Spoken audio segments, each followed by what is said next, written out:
Yeah, yeah.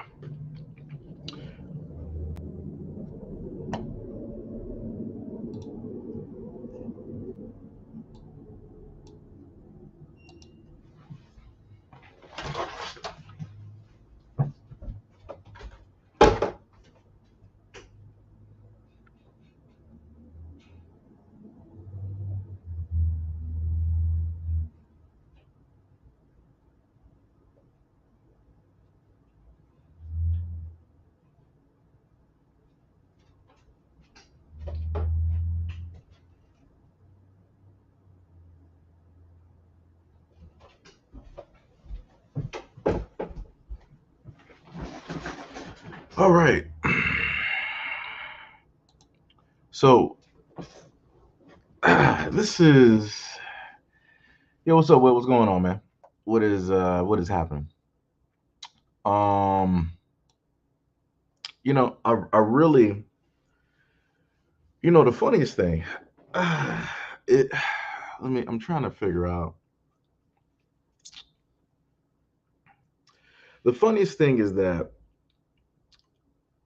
I was just going to sit back. I was going to relax, and I was just going to play some Diablo, right? Because it came out.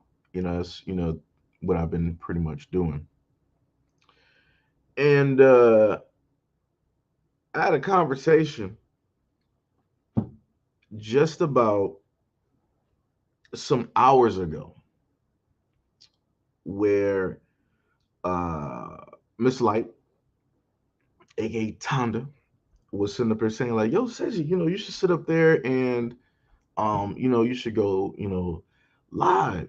Because a while ago on, the channel, you used to sit up there and go live and, have people there and stuff. I was like, nah, I really didn't have a plan on going live because I didn't have anything to, really talk about or anything of, the sense. I'm just doing the same thing, day in and day out. It's like, hey, you wake up, you record, your videos, you get the stuff that you need, you get your thoughts together, and that's what you do. And then I sit up there and decide to get on here and check because I'm like, all right, I do got another um video that I forgot to put up for you guys. I think it should have been around like 12, forgot to put it up. And I'm like, let me go, put that up. But first, let me check on, one of the other videos, I asked YouTube to basically, review, right? And then lo and behold, I get a notification. Actually, I didn't even get the notification. I sit up there, I look at the back, I'm like, this is odd. I'm like, this is looking weird. I'm like, this is looking like a normal, YouTube page in the back. I'm like, what's going on? I'm like, nah, it's let me just refresh it. It's cool. So I said there refresh. I'm like, oh, and then the banner shows up, and it was like, hey, sorry to inform you, but you've been demonetized. I'm like, for what? And let me explain something to y'all. I sat up there and made sure. And when I mean made sure, I made sure like the first channel, it was a little bit, it was like it was bumps and bruises. It was, some little mishaps there, right? Because YouTube was consistently going through the apocalypse and everything like that. YouTube wanted to, throw different rules and regulations directly out there. They did it on purpose because if they made quick changes, that means that people's older content would get caught up in those changes, right? Which means less money that they would have to sit up there and pay out, which still means more money that they will be able to make because YouTube stated to people what?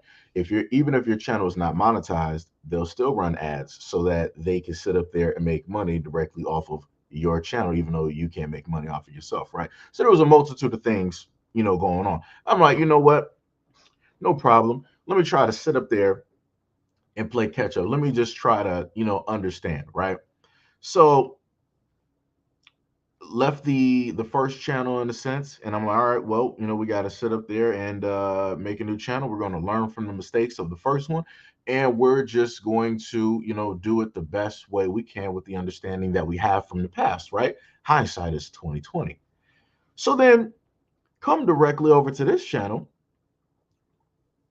and I'm not even sure if this is like, I'm not sure how many times I've been demonetized at this moment in time dealing with YouTube.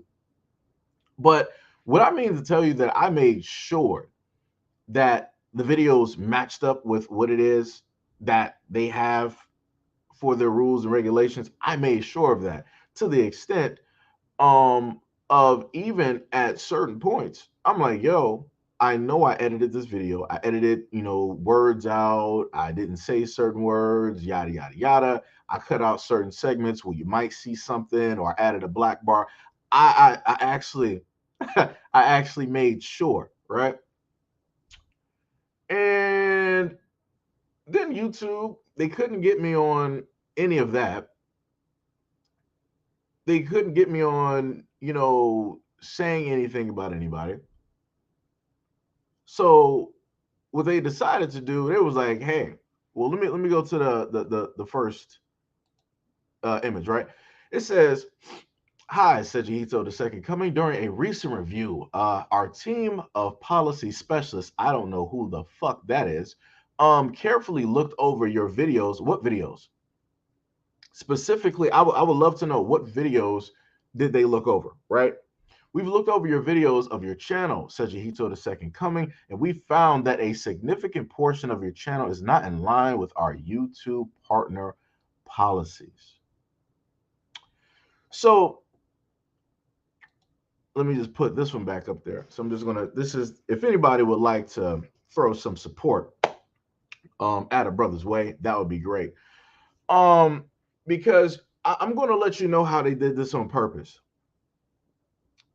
So for about 3 months now, right, I've been uploading videos. Some videos might have had a portion of a clip directly in there. I'm talking about some of the clips, maybe about 2, maybe 3 minutes. But you guys know that I like to sit up there and talk. So if it's a 3-minute clip, sometimes I might be talking for about 10 to 15 minutes, right? And that's me adding directly to that story. It's not just me posting the clip, posting a 3-minute clip and then calling it a day and just, watching the money just roll in, because I don't, I'm not sure why people think that YouTubers make an asinine amount of money. I mean, unless you're like some PewDiePie or somebody white, I mean, I guess, but I'm not bringing in buku bucks. But yeah, I set up there and edit those videos. I actually take out time. I add captions, directly in there. I cut out certain segments. Earlier on, I used to sit up there and throw in like a bar. Some of the clips that I actually had up there, I had to painstakingly sit there and actually add black bars, black bars, black bars, black bars, because you had a woman sitting up there twerking outside of a window, right? So I still wanted to show the video, but I'm like, so people can get the context of what it is that I'm talking about. Let me just go through the process of at least adding the bars in there. Let me just do that. Like I said, it's crazy. And then to say that you've looked at a significant portion, what significant portion? Because I got live streams up here. I know for damn sure you're not looking at the live streams. And I have a multitude of videos that are shorts that is just my voice with a picture directly up there for about 50 seconds going over a story. Like, that don't even make any sense. I'm just trying to wrap my mind around this at this moment in time. I'm like, you, out of all the times that you could have potentially did this or this could have happened, you specifically picked this moment. And let me explain something to you.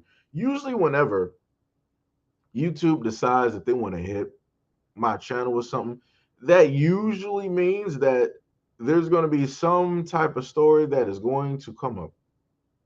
that I'm like, man, maybe I should sit up there and cover that story. And, chances are not going to be covering that story because I'm preoccupied with this type of nonsense. Because, it gets to the point where, I mean, it is demoralizing. It does take an effect and a toll. And then it gets to the point where you just get used to it and you know that this is them just being them. As I stated before, YouTube don't like to pay people. They don't, because they did this on the first channel and they did it on this channel. Like I said, I've been demonetized a multitude of times for very stupid reasons. One of the last ones that they tried to get me on, well, not even tried to, one of the last ones they got me on, right? That had to do with Trump. And that was literally me making a video. And at the tail end, I literally stated how a lot of the stuff does not make sense. It's literally building up, right? And then at the end of the video, I put the main key factor, and it was him basically giving a speech. And they decided that they wanted to sit up there and get me on that. And I'm like, that's crazy. And then the other one that they wanted to do was like I said, this is how I know that I want to shout out to the divestors. Shout out to y'all that be up here. Because this one is specifically for y'all. So the last one that they uh sat up there and tried to get me on some shit was due to the fact that the divestors. I'm just going to reiterate that again. And it had to do with I think it was a live stream, right?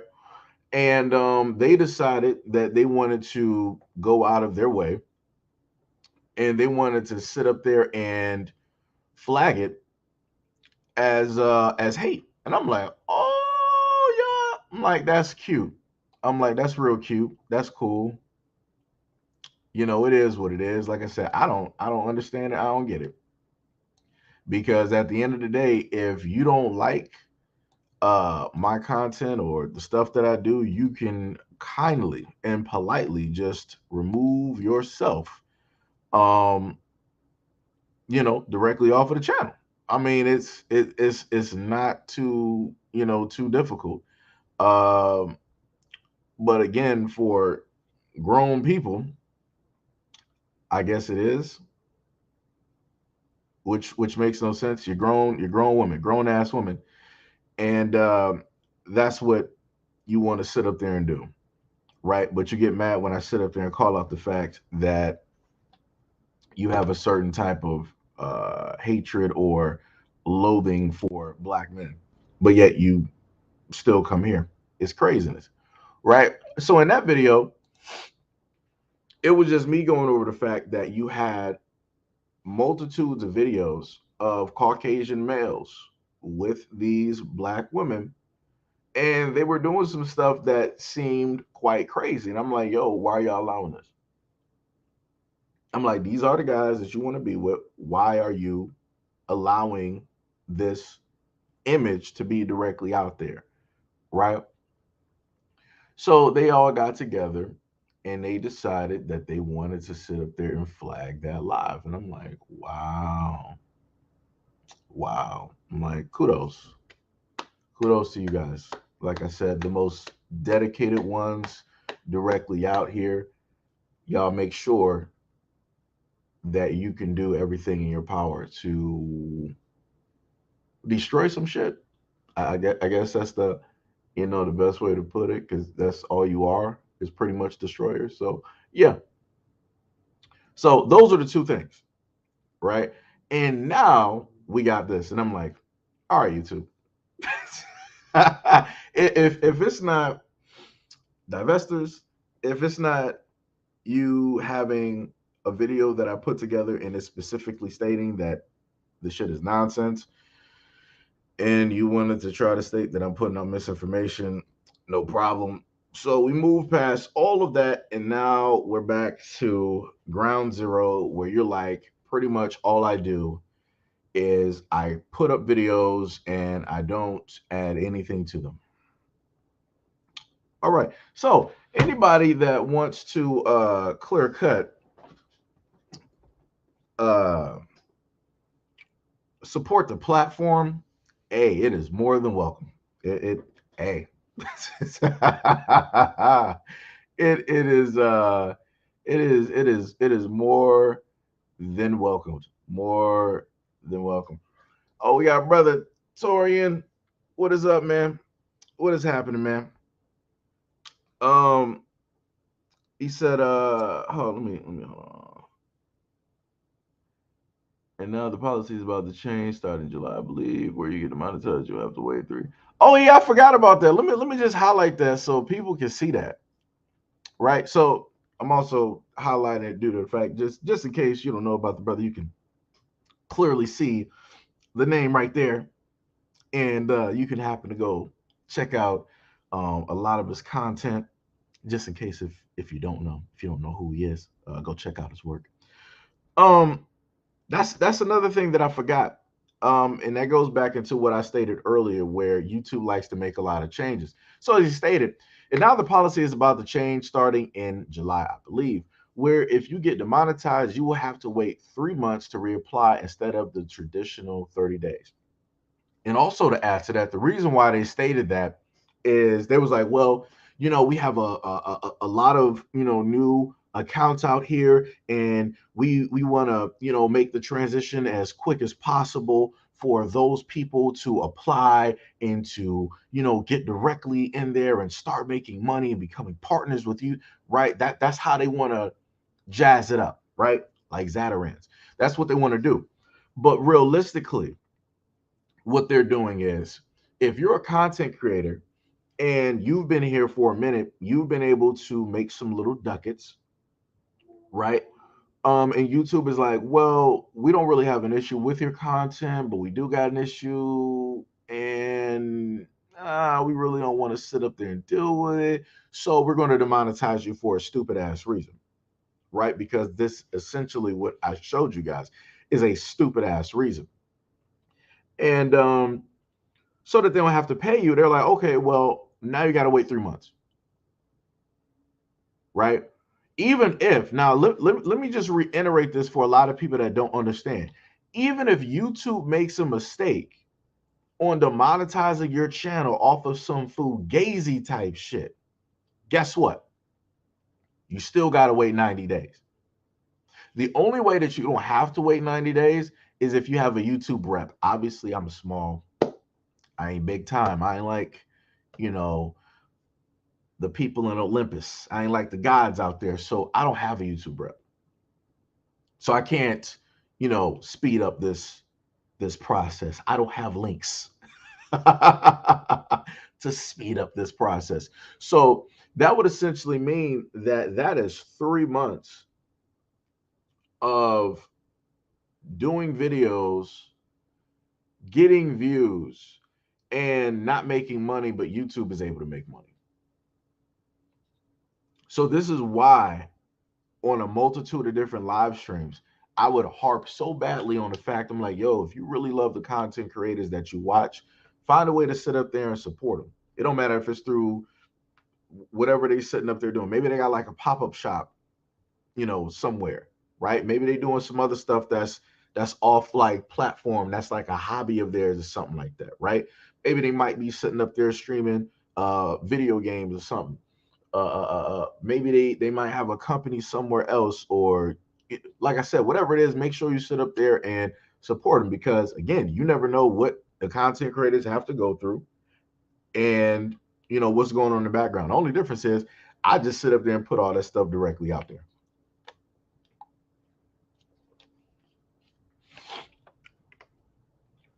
That's the most that I do. Like I said, you can try to do everything right, and you'll still end up wrong at the end of the day. This is pretty much proven that point at the moment in time.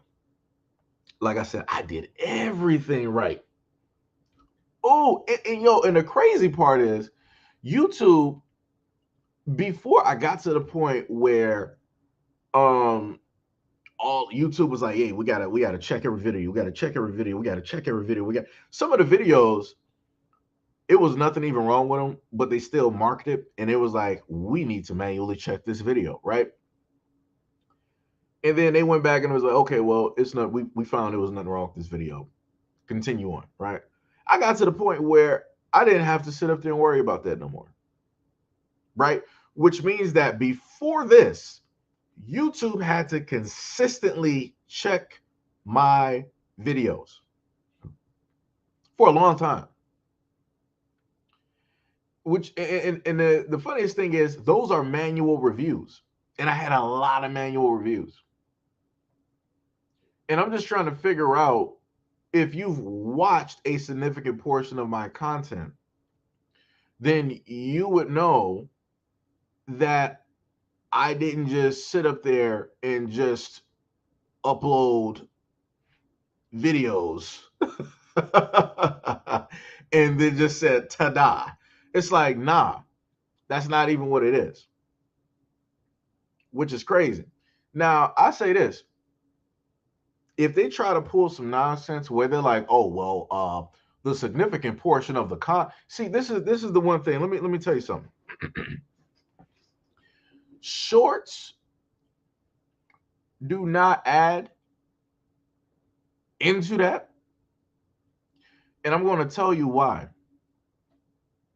For the most part, this is how slick YouTube is, right? Let me just, for everybody out there, like I said, this is me giving you information that YouTube is not going to sit up there and tell you, nor is this in any of the videos that they got up there on YouTube, or is this in their pamphlet that they try to give you when you want to be a content creator, directly on this platform, right?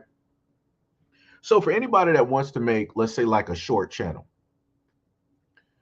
your short subscriber base is separate from your long form subscriber base, right? Let me just reiterate that again. You have long form content subscribers, you got short form content subscribers. When you look at YouTube, if you have a YouTube channel at this moment in time, YouTube doesn't tell you that. It's not telling you like, okay, well, here is your YouTube, shorts people, and this is how you connect to them. Okay, here is your long form content people, and this is how you connect to them. No, they combine all of them when it deals with like subscribers, views, and everything. They combine all of that, but they keep the subscriber base separate. Which means that if you're a content creator, let's say if you're a content creator, right, you got a channel and you just happen to get an influx of like 50 instantly because of like a short, right? You got like 50K subscribers, right? That's great. Kudos for you. The problem with that is that how YouTube has their system set up in the background is that those people are specifically for those shorts. And even if you keep putting out shorts, that doesn't 100% mean that all 50K of those people that just now subscribed are going to all be watching every single short. Nor does it mean that all 50K of those people are going to be there to watch your long form content, which means that cuts out a significant, amount of revenue there. That cuts out a significant amount of contact that you have with brand new people who are brand new to your platform that you should be able to actually talk to. Like case in point right now, I don't have a lot of people sitting up there in this live stream, right? But mind you, I had a recent growth on the channel. And even with putting out shorts, I'm not getting in contact with those people. Putting out long form content, not getting in contact with those people. Putting out medium range content, still not getting in contact with those people. So like I said before, YouTube is very funny, right? Because this is how a platform should work. If you get an influx of like 50K people, because this is how it used to work on my older channel, or at least close to, right?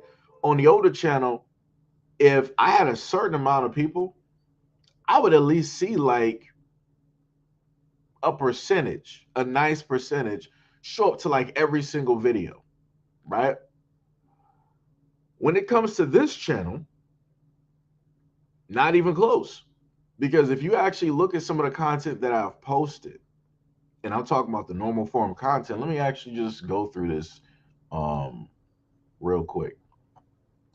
So if I go through the background and I go through the content in the back, I can clearly tell you that I have a lot of content up here. No matter what growth I've actually had on YouTube, I have content that is still in the hundreds.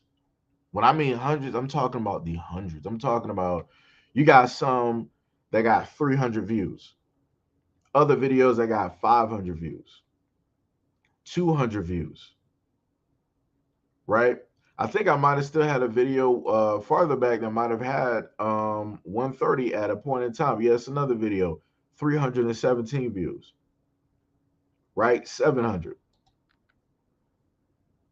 right? Like the range in like the views, like it literally it sways. It sways to like it's at a low. It doesn't in a sense have a medium. It goes from the low and then it'll sway to a high. Right? It doesn't have like a type of sweet spot that should technically be consistently there. That should be persistent. And that is the main problem um that I've had. Like in one of the videos I put up on the 16th, that video only got 148 views. And I can't even explain that to you. I got about 20 something K on a platform and 100 and some views, right? And you know, like I said, like yo, it's crazy. Like I said, you know, the funniest thing that they sit up there and tell you, if you watch a lot of YouTube videos, which I've done, I'm talking, I watched hundreds of hours, right? They'll sit up there and tell you, like, hey, you know, you do everything right, you follow the guidelines, like everything, like you'll be fine, like nothing's gonna happen, you're gonna be this, that, and the third, and all these other types of things, right?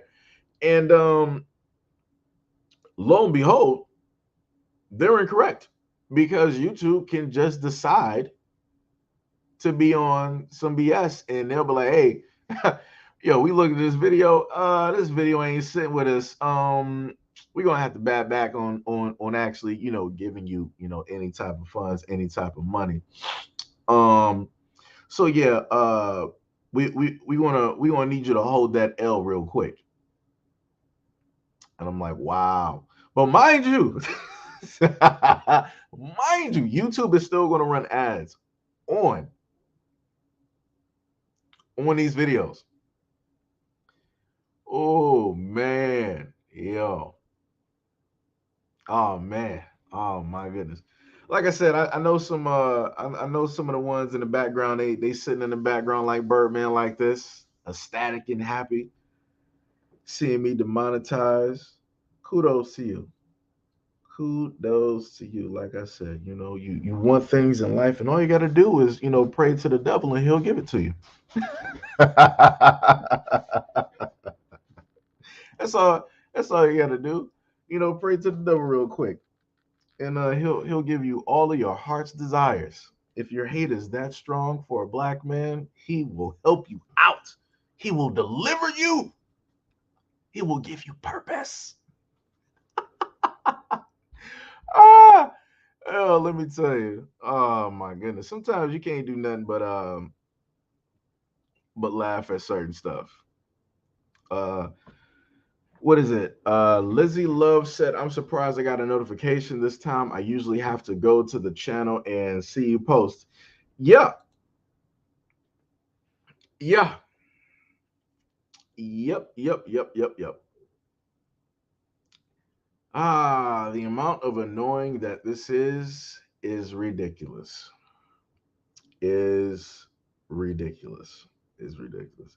Oh, and let me tell you another little tidbit, right? So I'm not sure, and this is for anybody else that wants to do YouTube, because like I said, I use myself as an example, so that people can just go back and see, you know, what they can do, cannot do, all this other type of stuff. Another thing that they don't happen to tell you, right? A while ago, back when both of the channels, this one wasn't really moving as much as like the first one. When this channel was like a little bit smaller, let's say like 1K, 1.2K, subscribers or whatever. Um, what YouTube allows you to do, right? If you have an AdSense account, right? AdSense is basically how YouTubers just so happen to, make their living, make their money, right?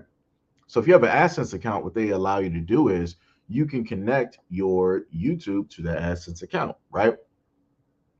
So if you just so happen to have a multitude of YouTube channels, you would basically just connect them directly to the AdSense account, right? YouTube, at one point in time, because they were both connected, they were like, yo, we can't exactly allow you to do that. So you have to pick one or the other. I'm like, hold on, what do you mean pick one or the other? Right? Because both of them are hooked up to the exact same account. So I'm like, there should be no type of issue or anything like that, right? And YouTube's like, no, well, yeah, there is an issue, and you have to figure out which, in a sense, which one. And I'm like, oh, so y'all doing this because of the first channel, and y'all don't want to sit up there and realistically pay nobody. Like I said, YouTube will try to cause issues. Like at one point, things will be fine, and then magically, things are not fine. Right? Like I said, it's always the two extremes. It's either a no go or it's all the way to Andromeda. It's a shooting star that's no star can catch it. Right? So another, just be careful of that.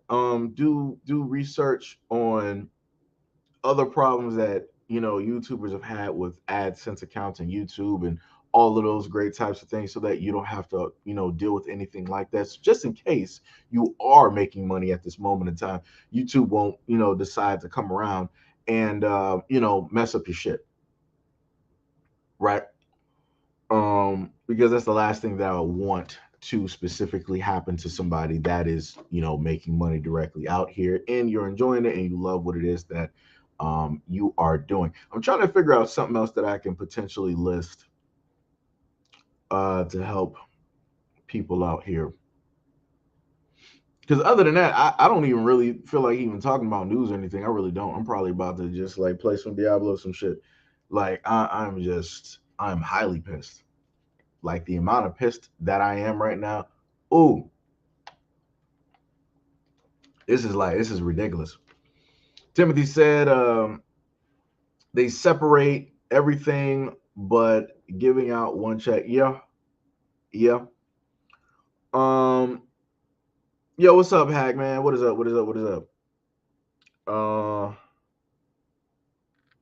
like I said, this is 1,000% stupid. 1,000% stupid. And I'm going to sit up there and say this to a lot of people because we got some people. I think about 56 watching from the older platform, and we got about 26 on the newer platform. The main thing that I'm going to sit up there and tell y'all is this: if you want to be a content creator, do it. Um, what I have to sit up there and go through, it sucks because of the content that I deal with and the stuff that I do, and because you got both YouTube randoms out here, and you got those who hate the content that I do when I talk about divestors. So I got like 3+ groups, doing their best to basically fuck up my shit. The main thing that I would sit up there and tell you to do is, if you want to be a content creator, if this is something that you feel like you can do, just do it. Just do it on a multitude of platforms, uh, and figure out other types of ways to also monetize your content, as well. Like I said, because it's a pretty jacked situation when they decide to sit up there and do stuff like this, knowing the fact that They're changing the rules literally every single day, trying to make it impossible. Like, just imagine it. Let me just put this into perspective, right? Let's go back to the whole thing of the 3-month rule, right? So let's say I sit up there and I reapply, right? And then they're still like, well, we had our specialists relook over your channel and we find that a significant portion of your channel is, just videos. We're not gonna, monetize you back at this moment in time. We know that this is yada yada yada, all that good stuff that they normally state, right? So that means that's 3 months that I have to basically sit there. So using that example, again, for anybody that wants to, damn, got a dry throat for no reason. Hold on. It came out of nowhere. So again, I'm using that for an example. So for anybody that wants to be a content creator, don't allow things like this to basically fear you out of something that you want to do, because you have platforms away from YouTube, right? Look at YouTube in a sense as a catalyst, right? The same thing as TikTok. YouTube and TikTok are basically catalysts, right? To basically push and propel people to, other stuff that, you are doing.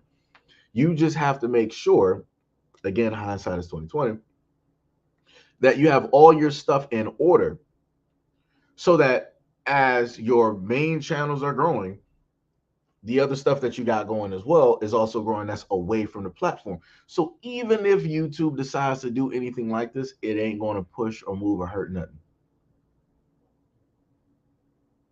Like I said, this is why I've stated before, when it comes to larger content creators, that's why they need to create websites. For whatever reason, like I said, I don't know. I guess this is why um, the universe has not put me near people who have like larger platforms, because I would have told a significant amount of people who got millions of subscribers, yo, start you up a website. Start, if you got like 5 to 12 million subscribers, start bringing them over to your website. Because like I said before, stuff like this ain't even cool. Ain't even cool. Like I said, I've seen what Corey Kenshin had to sit up there and go through, and a few other black content creators where their channels got hit, they got demonetized, and all this other type of stuff. I mean, they were able to get their stuff back up because they're larger platforms. If they didn't have a rep to basically speak for them, to basically, represent the channel, then they have enough of a subscriber base to start yelling at YouTube on Twitter to like, yo, you need to fix this. Our favorite content creator, like, yo, you set up, you messing with their channel, da da da da, all this, and they'll respond. The funniest thing is YouTube responds quicker on Twitter.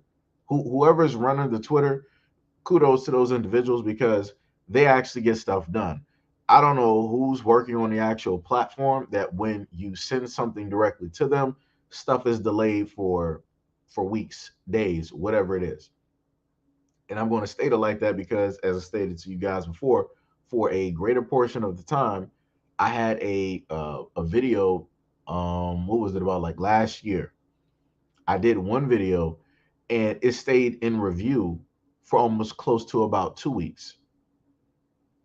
And I'm like, so you mean to tell me that I sent this video to you guys to review because I knew I specifically edited the footage in a way that it would not go against your guidelines, and you're going to basically leave it sitting up there for about close to 2 weeks? No problem.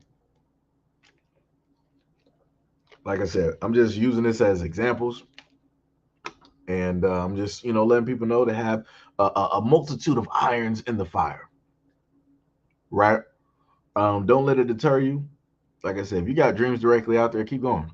You're going to have a lot of people that's going to sit up there and hate you, that's going to dislike you, and they're going to be the main ones subscribe to your platform, watching your content every single day. Like I sit up there and show y'all the comments all the time. Too many people basically hate and dislike me. They report, they flag a lot of my videos. and they get the results that they want, and they still sit here and they sit in the background. They listen to the live streams.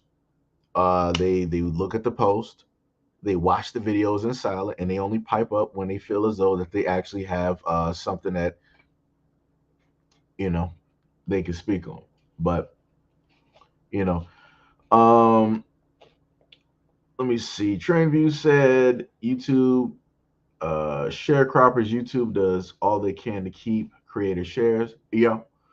Monica said, you all know that YouTube is a racist platform similar to TikTok. No, no, no. Now, TikTok. Let me tell you something about TikTok. Yo, when I sit up there and tell you, this is hilarious. Hold on. Now, I've had several videos that I've posted on TikTok. They've just stripped those down, right? Now, on YouTube, I've made those. Like I said, I make shorts, right?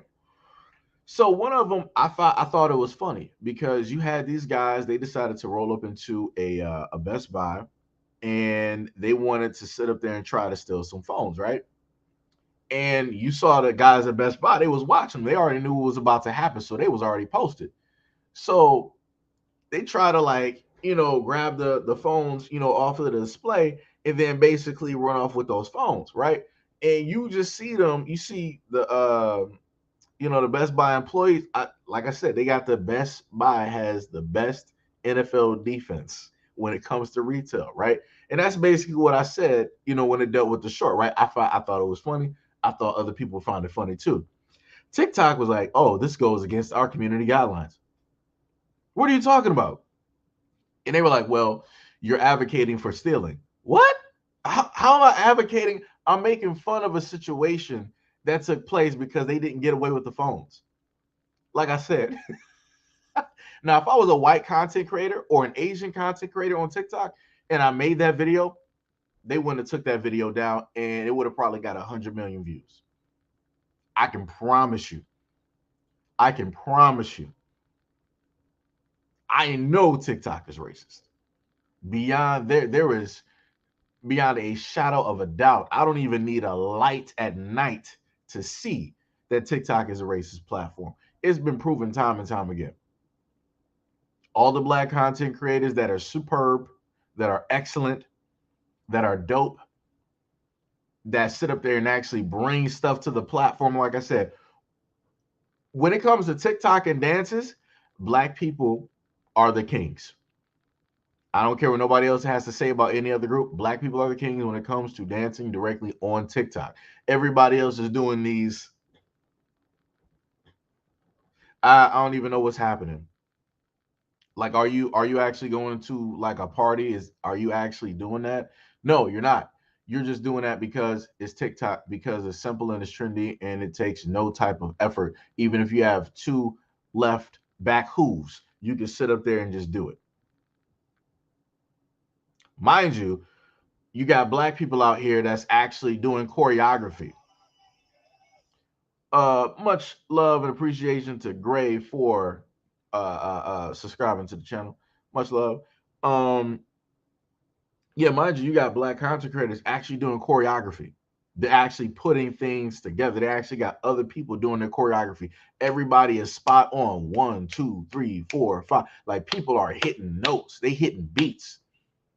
But then what ends up happening with the black content creators is that they're like, okay, well, we see that that's doing great, but we would rather sit up there and see somebody white or Asian doing these dance moves. So we're going to allow you to excel to maybe about 2 million views. All right, back to the bottom of the list. Anybody else wants to take a try at this that's not black? Anybody else? Anybody? Oh, you're black. No. You can't. We don't win it. Put you right to the bottom. Anybody else want to do this? Anybody white that wants to do?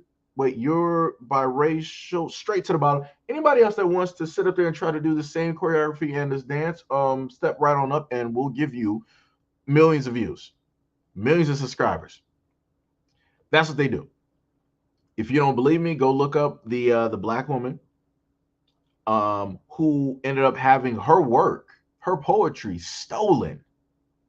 And when I mean stolen, I'm talking about stolen cold-blooded stolen by way of TikTok and another content creator, right? And this happened about like a year or two ago, right? Dope. Some people might know who I'm talking about in the comment section, but it was a black woman, and she has like this dope rhythmic type of like voice, right? And she did like some poetry, and it was up there for a minute. Everybody was loving it. It was a a positive type of thing, and TikTok muted her audio, which was weird because I'm like, that's her voice, so it doesn't make any reason to mute it. She's not playing any music in the background, so again, no reason to mute it. So then we all find out that there was this content creator of a pale complexion that basically did her whole thing, getting millions of views, all this other type of stuff, never threw a shout out or anything towards her direction, and pretty much claimed her work, her poetry, her words. And TikTok was like, you know what? This is your work. This work actually best suits you. We really believe that you are the creator of this. Matter of fact, you are. You're really selling this. It doesn't matter whatever that black woman was sitting up there doing. It's like it's whatever. We're just gonna bury that video directly down there. And that's what we're going to sit up to do. But we're going to make sure that yours is highlighted. And if anybody tries to basically copy your work, which is really not your work, but if anybody trying to copy your work, we're going to make sure to really go after them as quick and expedient and as soon as possible. That's TikTok. But mind you, again, when it comes to black content creators on TikTok, black content creators be doing work. They be putting in moves. But when you go directly to your front page on TikTok, you see everybody else. When I go to my TikTok, I see everybody else, right? Even if you don't log in on TikTok and you just go through the page, again, you'll see everybody else. And this is when I did a video before when I showed you guys, I literally did a video and I showed you side by side of how it is that TikTok, when it comes to America, TikTok will give you this one image, right? So you'll see a whole bunch of like foolishness. You'll see all of these types of like pranks. You'll see complete nonsense and like in ignorance in some cases, or in most cases, right? And then I logged in on the Chinese side of TikTok, and you saw all of their stuff. And it was a stark difference in reality. So, what I mean by that is when TikTok decides that they want to give you an image of America or certain things, they give you buffoonery, they give you foolishness, they'll give you a whole bunch of like, prank type of things, all of this type of stuff, like stuff that doesn't really add value to like the watcher, right? But when you go to the Chinese side of TikTok, right, who owns TikTok, you'll see all of this camaraderie. You'll see people coming together. You'll see people being positive. You'll see kids in school learning education. You'll see them learning trades. You'll see them being family oriented. You'll see the mother and the father both in the picture. You won't get any buffoonery. You won't get any type of foolishness. You won't get any type of mockery.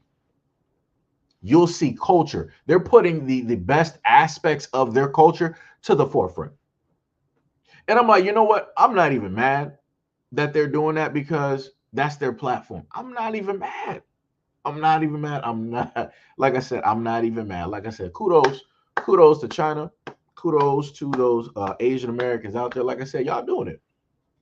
Y'all doing it. Like I said, I expect this. When you are basically the kings of a platform and you make that platform, you make the rules.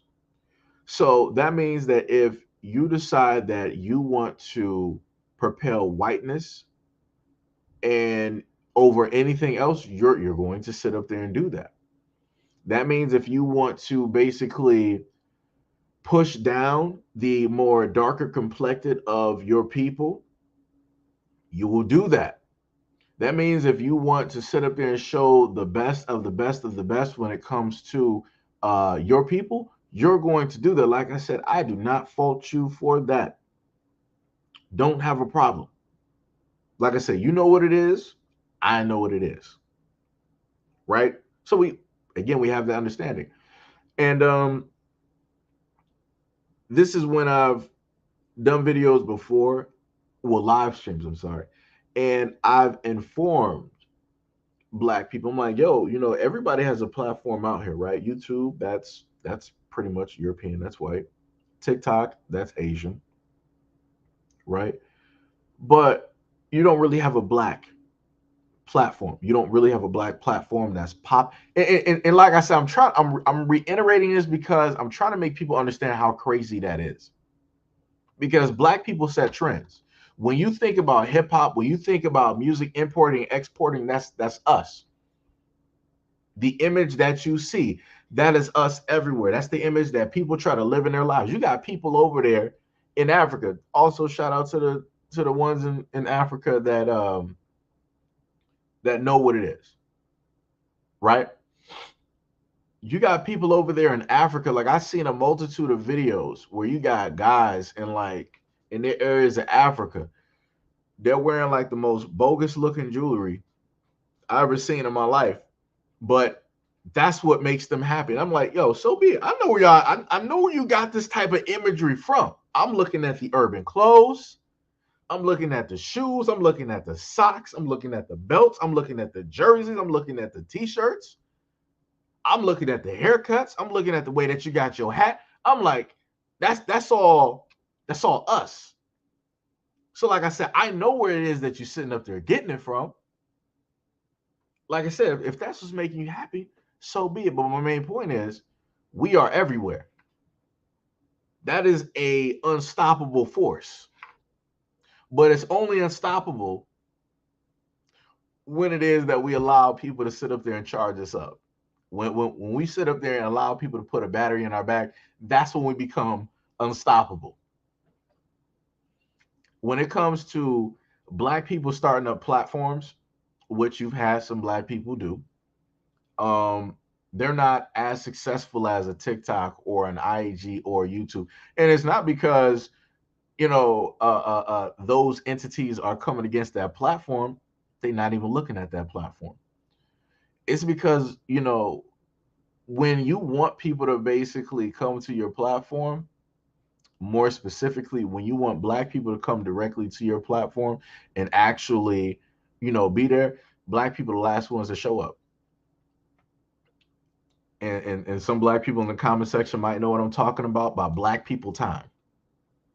Black people, when it comes to social media and us supporting people creating like websites and stuff, we're on black people time. What that means is that if there's a cookout and the cookout is going to start at 3, black people time, we coming there at like 7. We coming there at 7, right?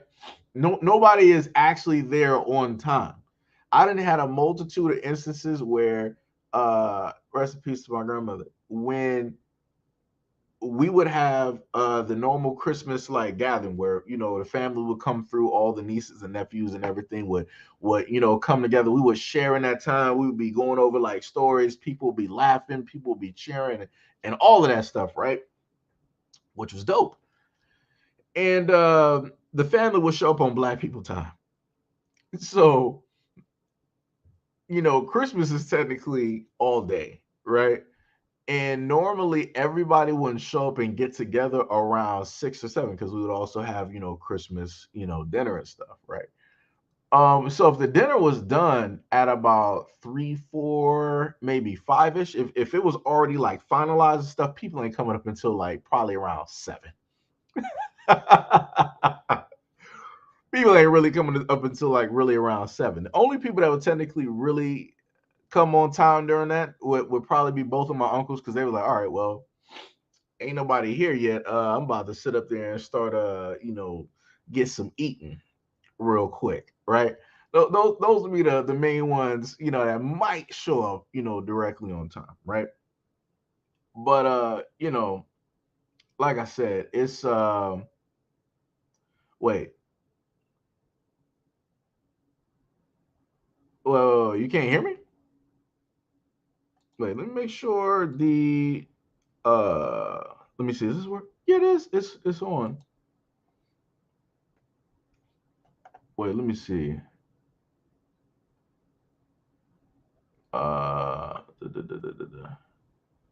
Wait, Marshall says simple solution: stop submitting your material to people that vilify you and rob slash steal your content and original creativity and are honorary white. See, the problem, um, this is the problem, right? The problem with that is that the internet is everywhere. So even if you make a website, your content can potentially still show up on a Facebook. It can still show up in a WhatsApp or a Telegram or whatever it is.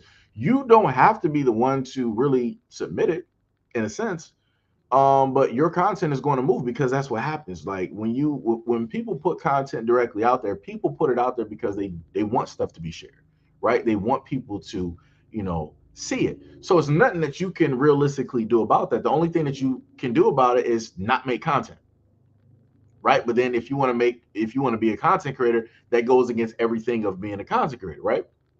So it's not as easy as you make it seem. Again, for people that want to be content creators, people that want to share stuff, that's what, in a sense comes with the territory.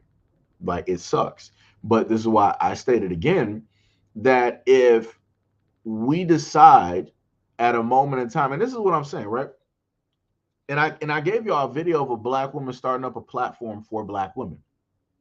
Right. So any black women that might be directly up here, that might be listening directly to this live stream, I specifically pinpointed a video for you guys to go directly to a black woman and to find her, subscribe to her, try to work with her, try to donate money to her to get the platform up and running, because she stated that she works on websites. She is a web designer. She is good in coding and everything like that. She was creating a website for black women, primarily for black women, right? So that black women have a free space and the stuff that they want to sit up there and do.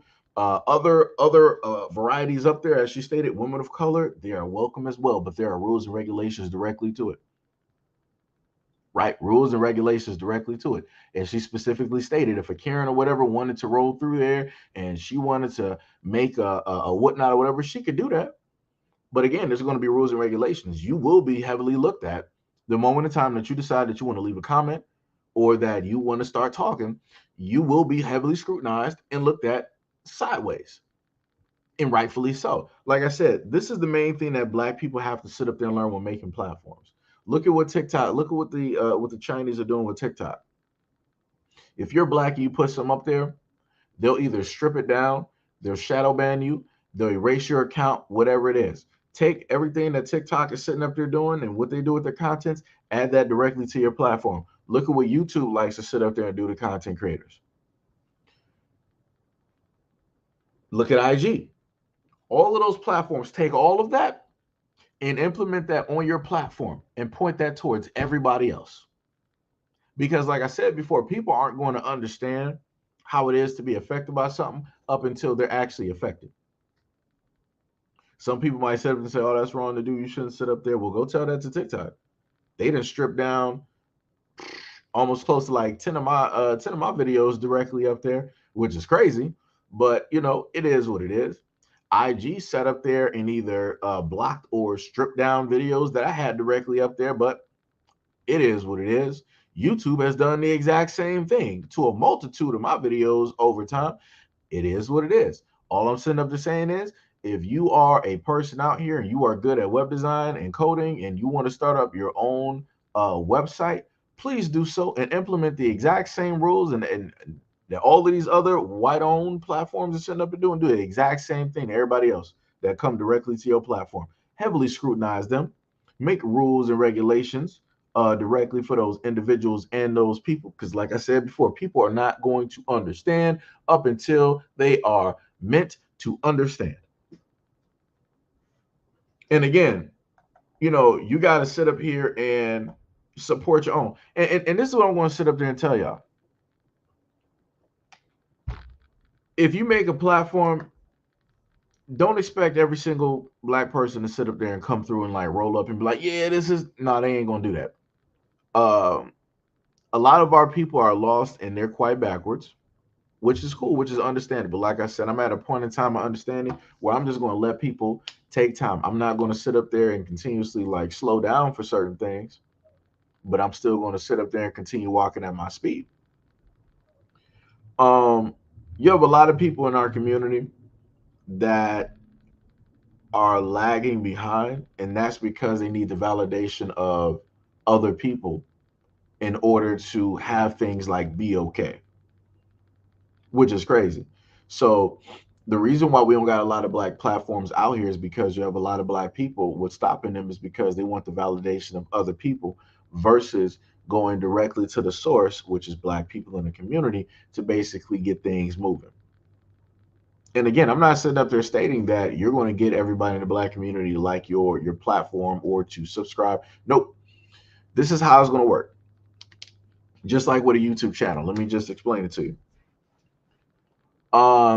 If YouTube told me that I had about, okay, I just put it like this. So at one point in time, YouTube told me, it was like, hey, bro, you got about a good 3.8 million views, right?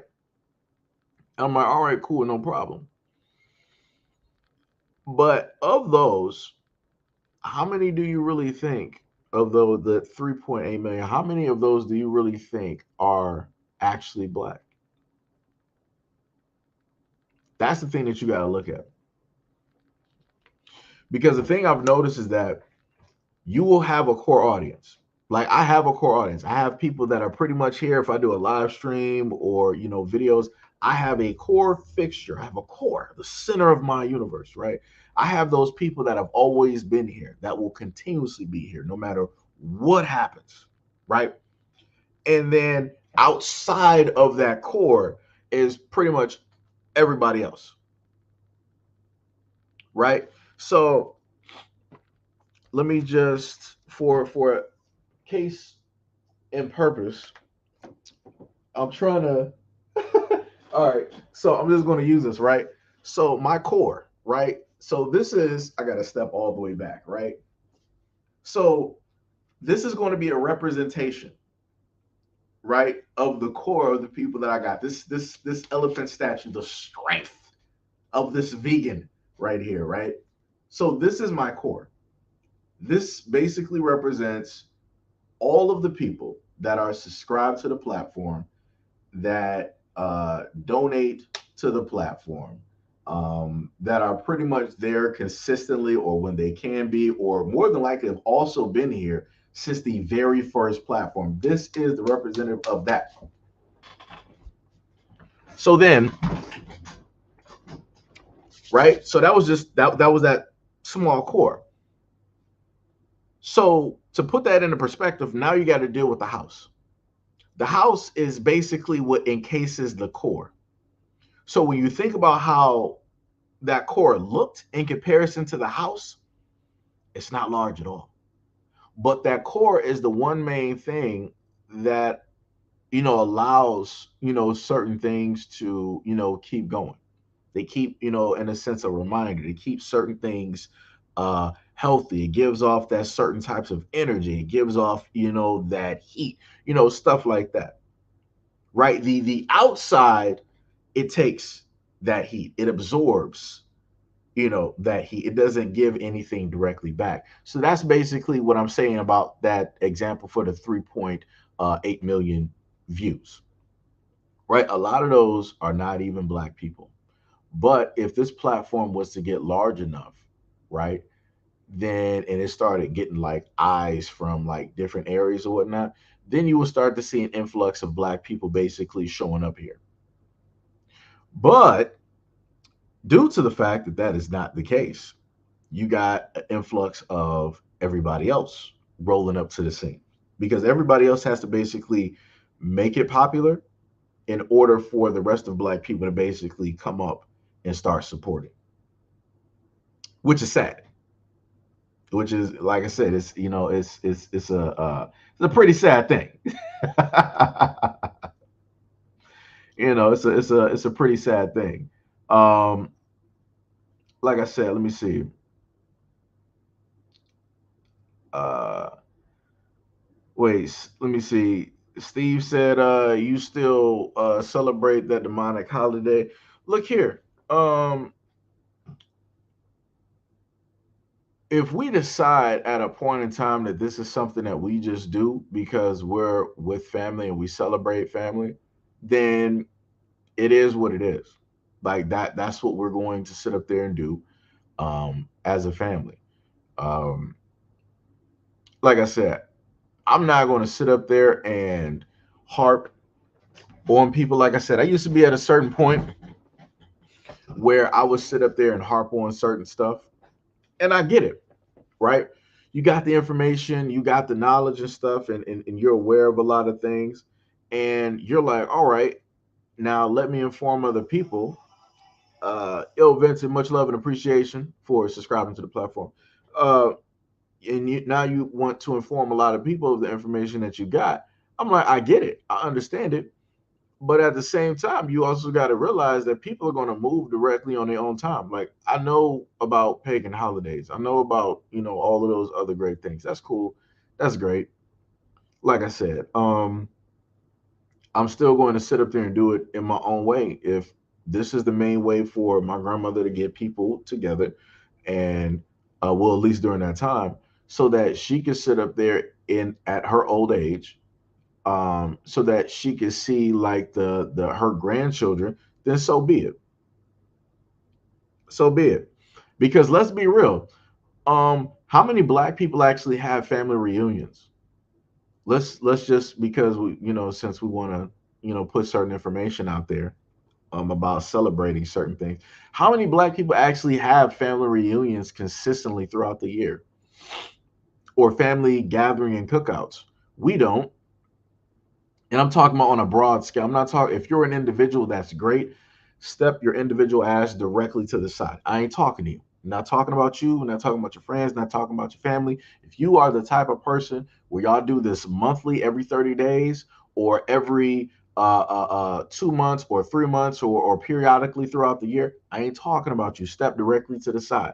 I'm talking about to the greater majority in the black community. How many of y'all get together with all of y'all family? Y'all have cookouts and celebrations continuously throughout the year. You don't, because a lot of black families don't even sit up there and get along, can't even get along. So if this is the one way to sit up there and get people together, then so be it. So be it. Because black people really don't like sitting up there getting along in general. I'm really trying not to get like in a rant, but I can feel the heat. I can automatically, immensely feel the heat automatically raging. Like I said, let me just, okay. Let me just, so let me just put it to you like this, right? I'm not sure if you're still here, Steve. Um, so how many of your family members do you know, out of the hundreds of family members that you know? How many of y'all consistently get together every like month, every 2 months? How many of y'all get together and y'all just like in a big group in a library, and y'all just sitting up there studying all this information that you basically have? How many times do y'all really get together to sit up there and do that? Chances are you don't. And that's if you are black, but I'm going to speak to you as if you are, because that's how you wanted to address that part of the conversation when I was speaking about my grandmother. Black people have a very strong hate for one another. Black people have a tendency to not get along with other black people, but yet we can get along with white people, even though we understand the system and how it is that it was built. We understand systematic oppression, general oppression. We understand microaggressions. We understand the supremacy that is directly out here. We understand the other groups that are co-opting that and using that exact same logic to come against Black people, the Black community, and anything it is that we are trying to strive directly for. Right? So we will befriend white people, Latin people, Asian people, Mexican people, Europeans, probably even reptilians. Let's just throw it all the way left field. Right? They will sit up there and befriend everybody else. But when it comes to your own family,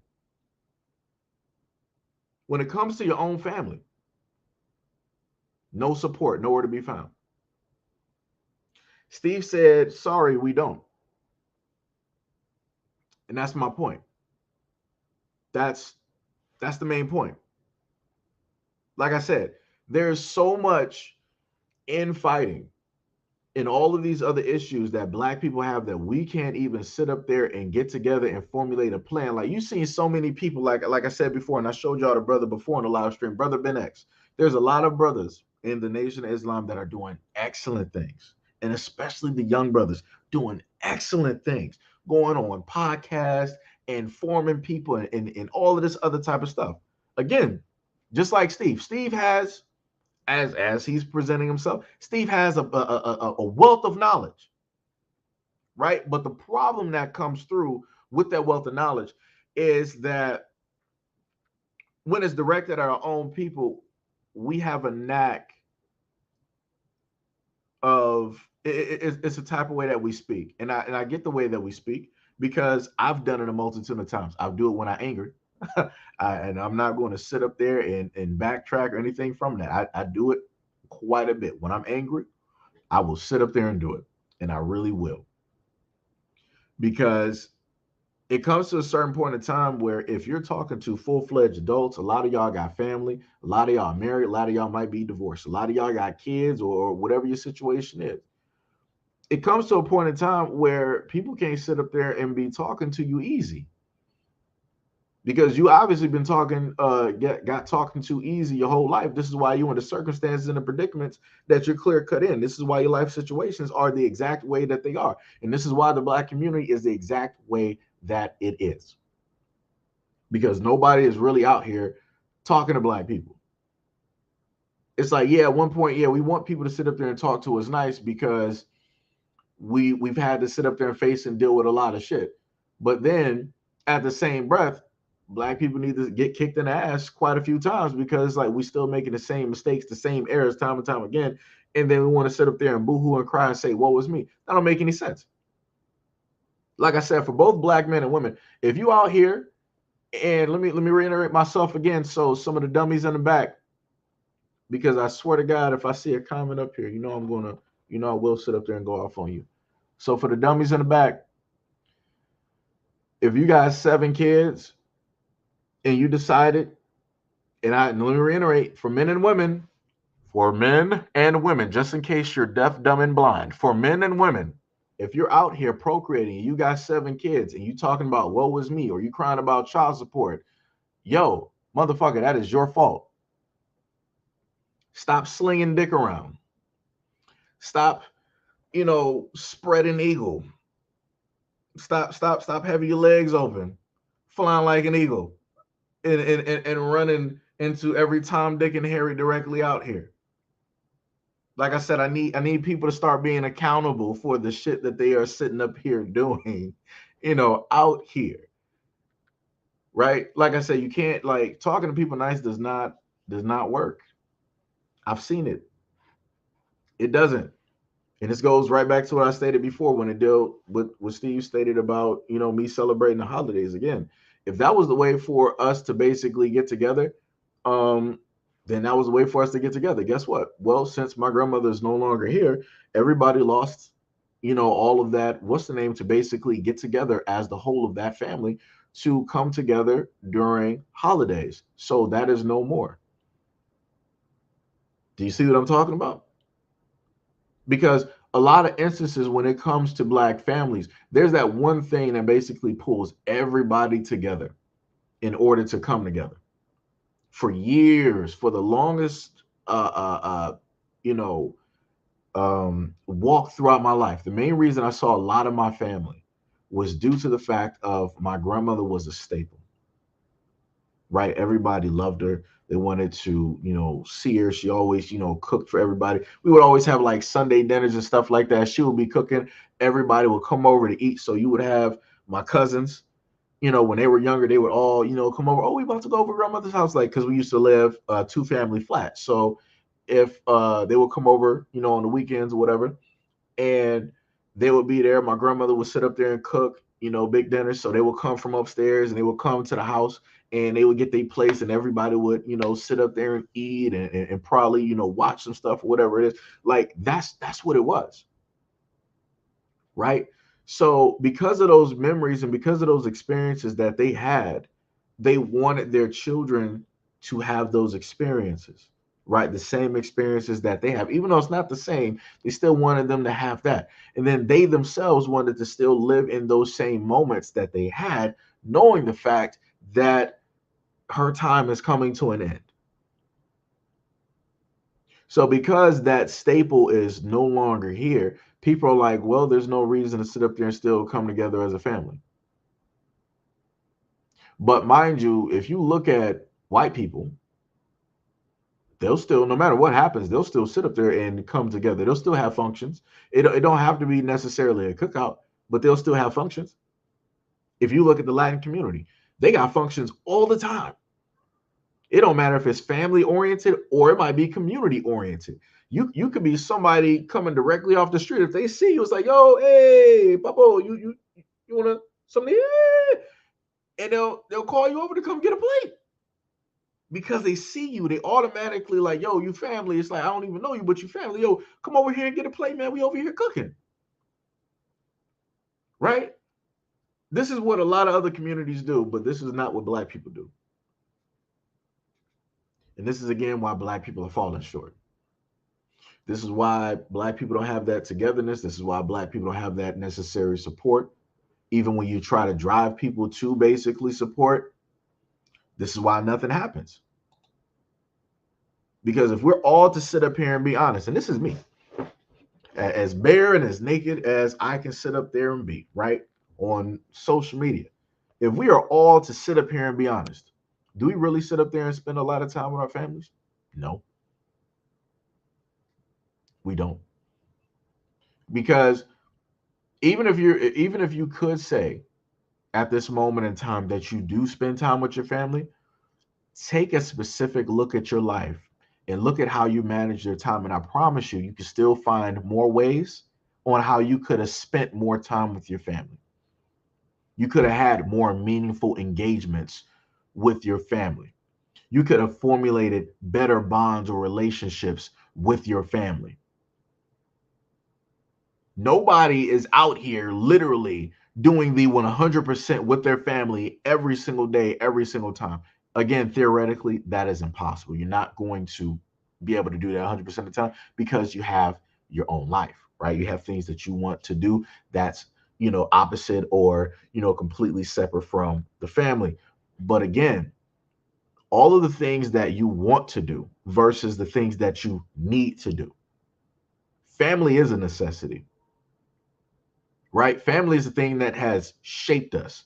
It has molded us. It has made us the children that we are, right? It made us the young people that we are, and it made us into the final form of the adults that we are at this moment in time. This is the reason, because of our experiences with our family. This is why we raise our kids a certain type of way, or this is why we already have the thought process of, okay, I'm not going, because I was raised this way, I'm not going to raise my kids this way. Because I went through this, I'm not going to have my kids basically go through this, right? Like I said, family is a necessity.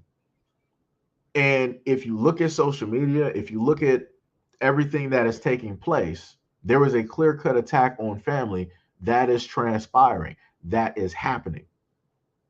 And this is one of the main things that I've tried to sit up there and inform people, but a lot of people are too stupid to realize it. They just think, oh, why do you care what people are doing? Why do you care who people are dating? It doesn't matter. Love is love, yada, yada, yada, all this other type of stuff. Whatever. You can be on that wagon. I'm looking at it as this. If I'm a black man at the end of the day, and this goes for everybody else, right?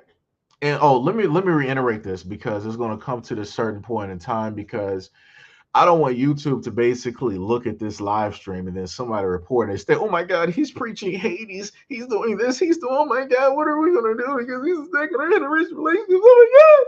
All right.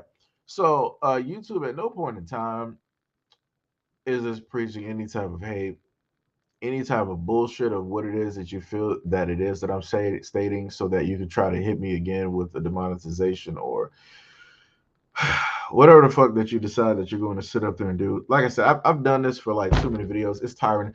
Just know it don't have nothing to do with that shit. If you're sensitive about the shit, then just click the fuck off. So if I as a black man, right, I want to sit up there and see what it is that I have seen in my life, right?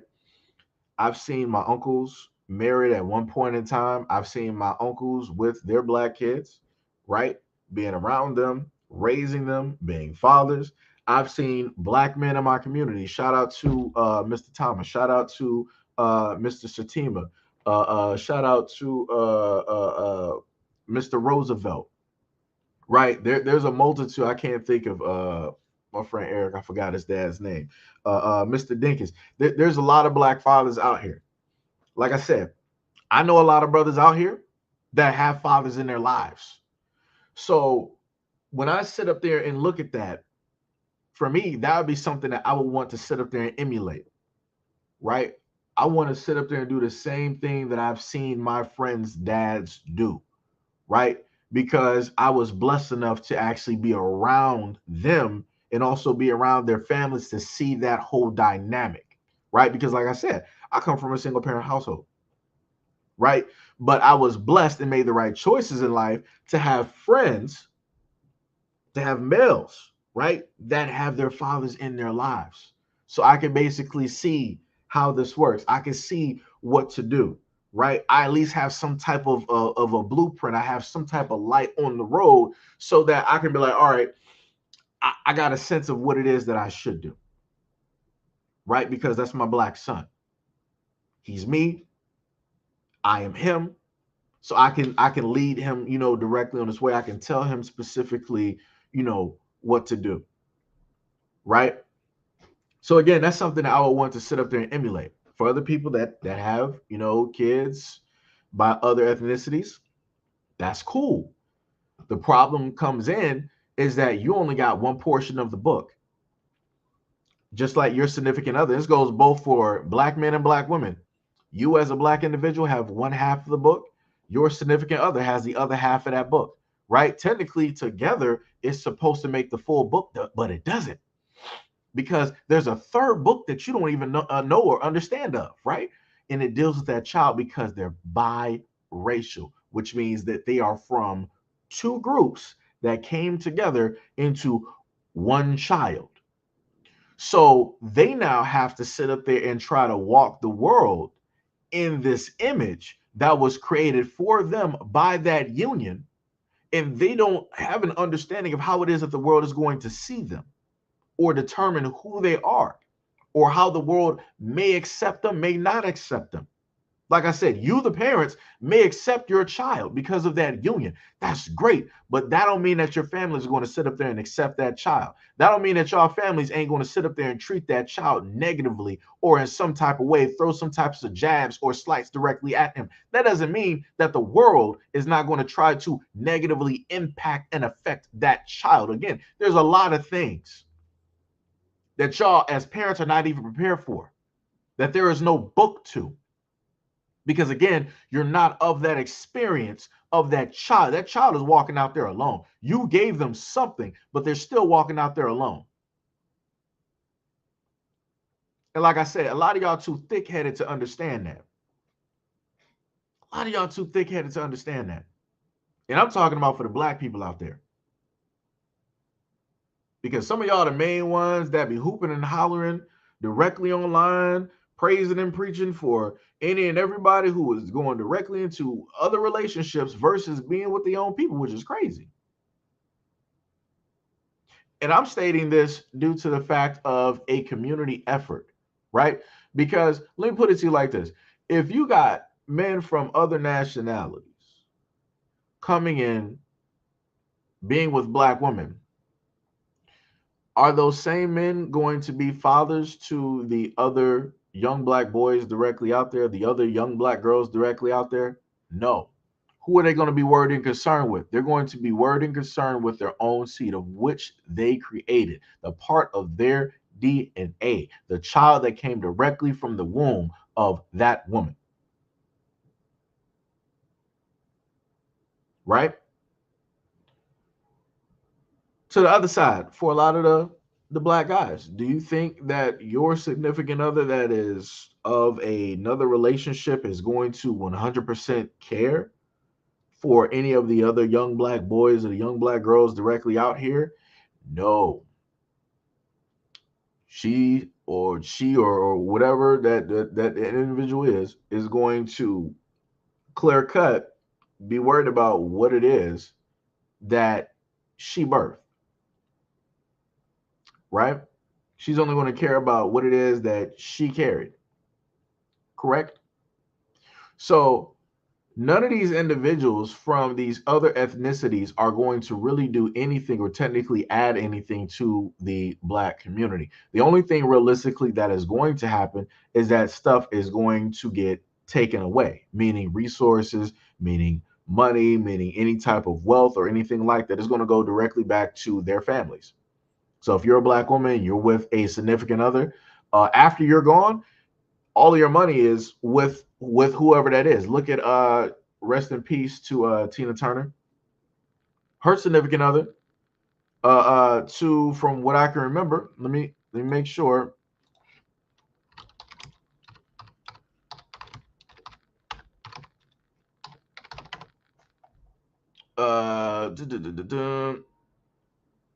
Let me see. Tina Turner's husband. From everything that I can happen to see here, that is a European guy, right? That is a European male. And like I said, I'm not mad. I get why it is of how everything went the way that it went. Like I said, I understood the story. I saw the story, right? So I get that. No problem. It's cool. Like I said, I'm not even judging her on that. Still Tina Turner. Um, but unless she had a will or anything like that stating that her money is going to stay here, here, and here, all of her money, all of her estate, everything that she owns and all of that is going to that European man. All of that is going to her husband, of which he has nothing to do with the black community. He has no cares for the black community or anything like that. Right? So then that means that if we have, what is it? Serena, right? The greatness that she is, right? The queen of tennis. If later on in life, she passes over, where do you think her money is going to sit up there and go? It's going directly to her husband. Everything that she has is going directly to her husband. It's not going to the black community, right? It's none of that is going to sit up there and take place, right? And so on and so on and so on and so on and so on, right? So that means also with the black men out here, if they're like, the few, and I'm not going to reiterate this because people like to bring this up as a talking point, which is completely stupid, which makes no sense. You have the minority in the NBA that are highlighted for being in interracial relationships. When you have the vast majority of the black men who are in the NBA, they're either dating black women, in a relationship with black women, or they're married to a black woman. Case in point, you can just look at LeBron, like Jesus, like there's a multitude. Russell Westbrook, right? Dwayne Wade, even though we know what's going on, but Dwayne Wade, right? And so on and so on and so on and so on and so on. So just like for the black guys that are out here in sports, if their significant other is somebody from another ethnicity, where's all that money going? It's going whatever part of the community that woman is from. It ain't going back to the black community. So, like I said, it's a losing situation all the way around. But again, you know, people ain't really trying to look at that. People ain't really trying to hear it or pay attention directly to it. They think that, oh, you're just trying to sit up there and tell interracial. You're just you're preaching hate. No, it's not it. Like I said, everybody, every other community can keep any type of like wealth or money directly into their community, but the black community. This is why black people are known as what was it, like liquid gold or liquid money? Somewhere in there, like basically meaning that as soon as black people get money in their hands, right, we're holding in our hands, it's directly out of there. This is why, it's funny when there's a talk of like reparations and you have a lot of people that are against reparations. They're not understanding the fact that, hey, Pink, what is up? What is up? Miss the rent, what is up? What is happening? What is happening? Um, Timothy said promoting positive black is viewed as hate according to the world. Yeah, it is. Because you're not putting everybody else in that same line of sight, right? Uh I forgot my train of thought. But yo, it was about the money. So every other group is able to keep money directly into their economy, right? With their people. Black people are not able to do that, or they lack the ability to actually do that, which is a consistent and a persistent problem in the black community. And it's a multifaceted system, but one of which has to do with the fact that we decide that we want to date everybody else, which means that all of our money is not going back to our families, is going to them. So that means that if any of these sports stars, these rappers or whatever, if they got life insurance, two people are getting that money. One, the record execs in the NFL, NBA, or whoever it is, and number two, that significant other. That goes the same thing for black women. The main people that's going to be sitting up there getting that money is the significant other of that black woman. Like I said, people not understanding. Do you really think that they're doing that in those other communities? No, they're making sure that their money is going to stay directly in that community. They're making sure of that. Like I said, I am for my people the same way that I've been for my people. You know, yo, David, what is up? What is up? What is up? Monica said, technically, biblical doctrine calls by radical children are their race, not saying that they're not human there, but because you're mixing black and white, you're making another race. So Seiji is correct. Like I said, I try my hardest not to even go to the whole extent of like using the Bible, even like referring to the Bible. I really do because I try not to like preach anything on here because, like I said, just being respectful. Everybody got different beliefs and all this other type of stuff. People got to walk their own ways in life, and people got to figure out their own things. I ain't about to sit up there and try to preach to other people. You know, and then the other aspect of that is that too many times that I think at certain points I might have said some stuff before, and then people wanted to try to redirect me and tell me that I was wrong. Have you actually read, my brother? Have you done this? Do you know the scripture? Do you know the actual word? And I'm like, you got it. This is why I don't sit up there and even bring stuff up because I'm not, like I said, I ain't trying to debate this. Like I said, so this is why I leave, the Bible stuff. I leave it to everybody else. Like I said, y'all cool and confident with it. I leave it to y'all and stuff. Um, but yeah, that's all I'm saying. Like back to what Miss Richards basically stated. You know, you got one half, you got another half. Two halves make a whole. So this is in a sense a brand new person, aka biracial. Again, that child does not have a book, right? But yeah, I don't even know what I'm even doing right now. I'm just coasting. Like I'm just the amount of like anger that I even have right now. It's a pretty smooth, calm anger. Shout out to the 31 on the old platform watching and the 24 on the second coming. Much love to everybody. Also, if anybody donated.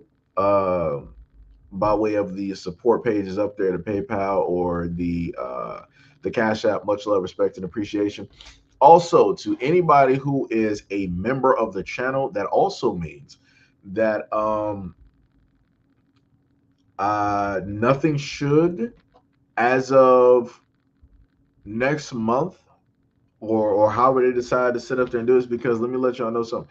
If I reapply, so I have to wait up until close to the 26th, and then I reapply, and then I have to wait 30 days after that. So we're going to be almost going into like fall by the time that anything is pretty much said and done.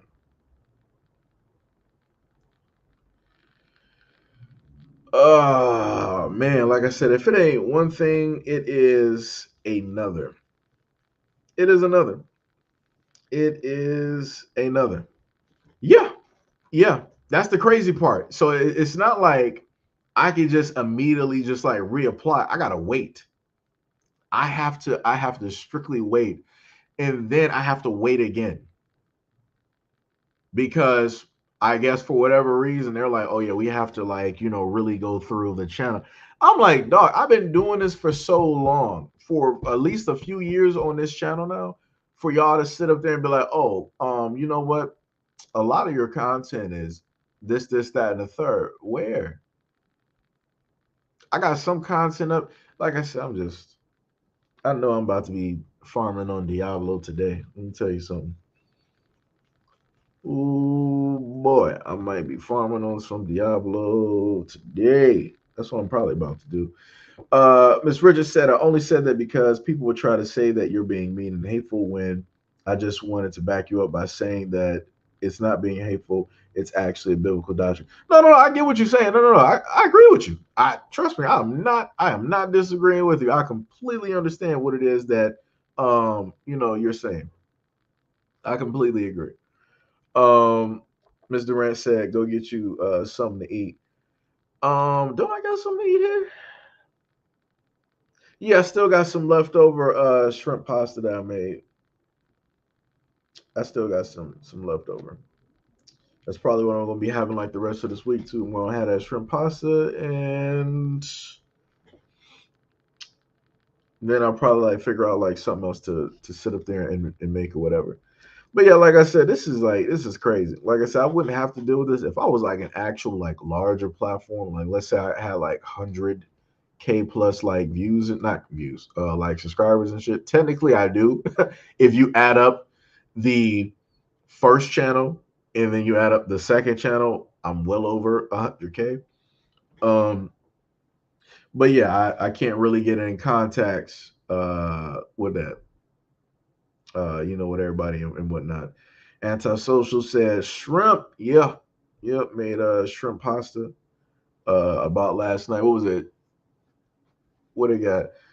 Mr. Durant said, "Oh, you can cook." Yeah, yeah. My stylings of cooking have changed since the last time.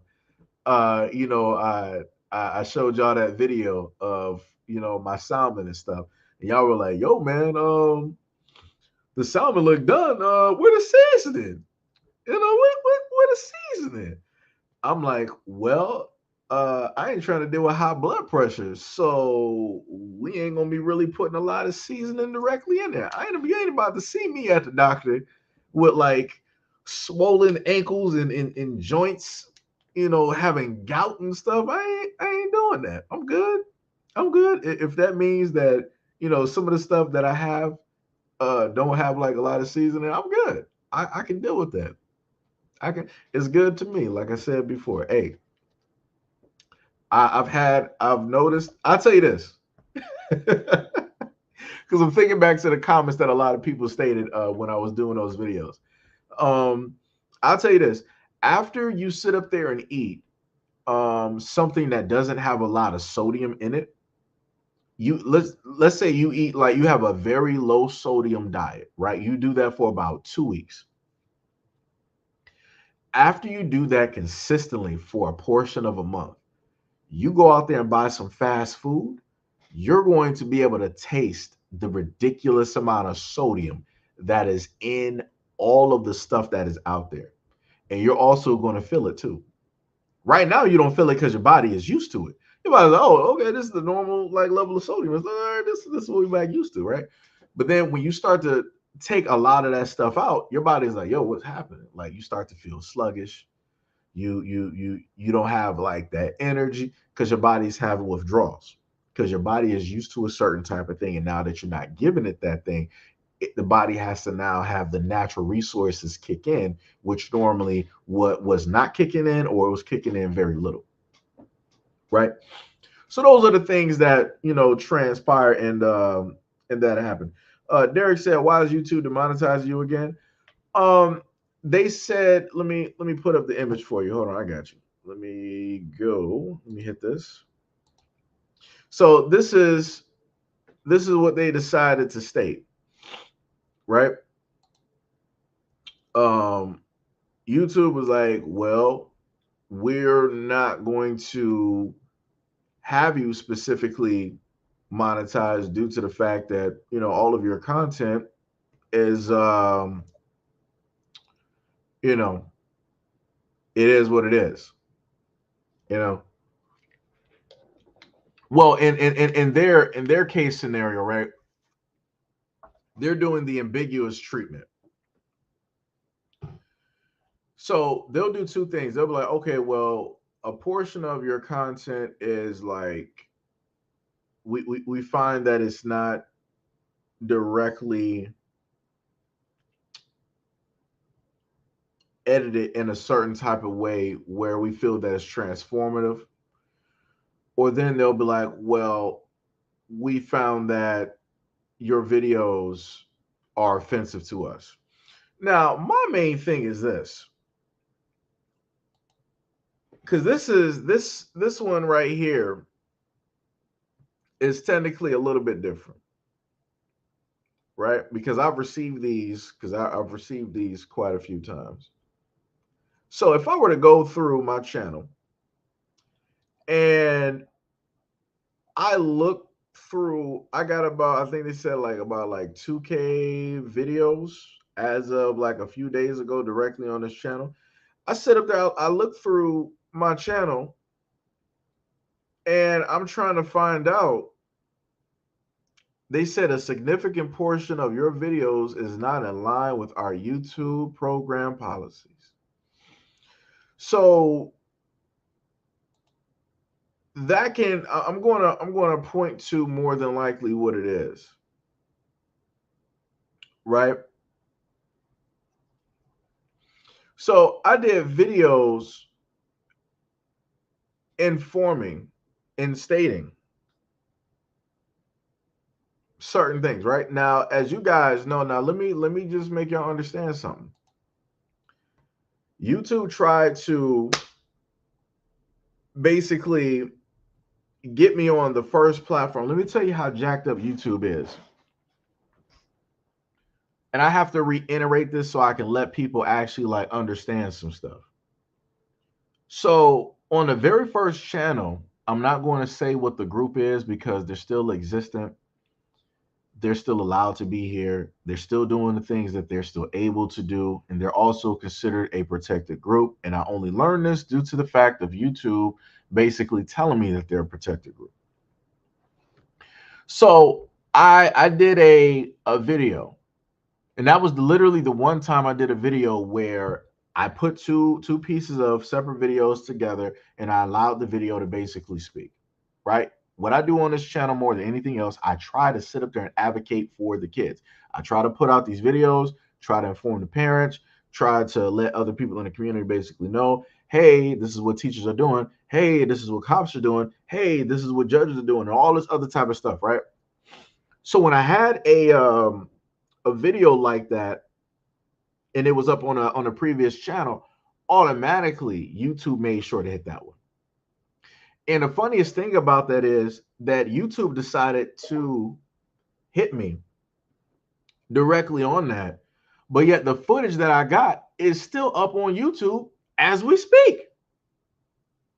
And YouTube usually tells you, it's like, okay, well, if you feel that we were wrong or yada yada yada, all this other type of stuff, then state some examples, all this other type of stuff, right? And I did that. I literally put in the links to the other pages that have the exact same thing up, but they're separate. And they were like, well, we still find by our review that this goes against our terms of services, and you're talking about a protected group. I'm like, how? This is why I tend not to question stuff, and this is what I want to reiterate to people. Again, if you want to stand up for something, and you want to know if you are going in the right direction, you will know by the way of which resistance is happening. This is clear-cut resistance. YouTube is doing a generalized type of thing where they say that it's a significant portion of your videos. Let's be honest here, YouTube. Are you mad at the fact that I've done videos when it dealt with the trans community?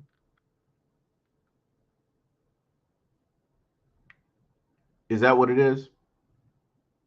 Because we can be honest.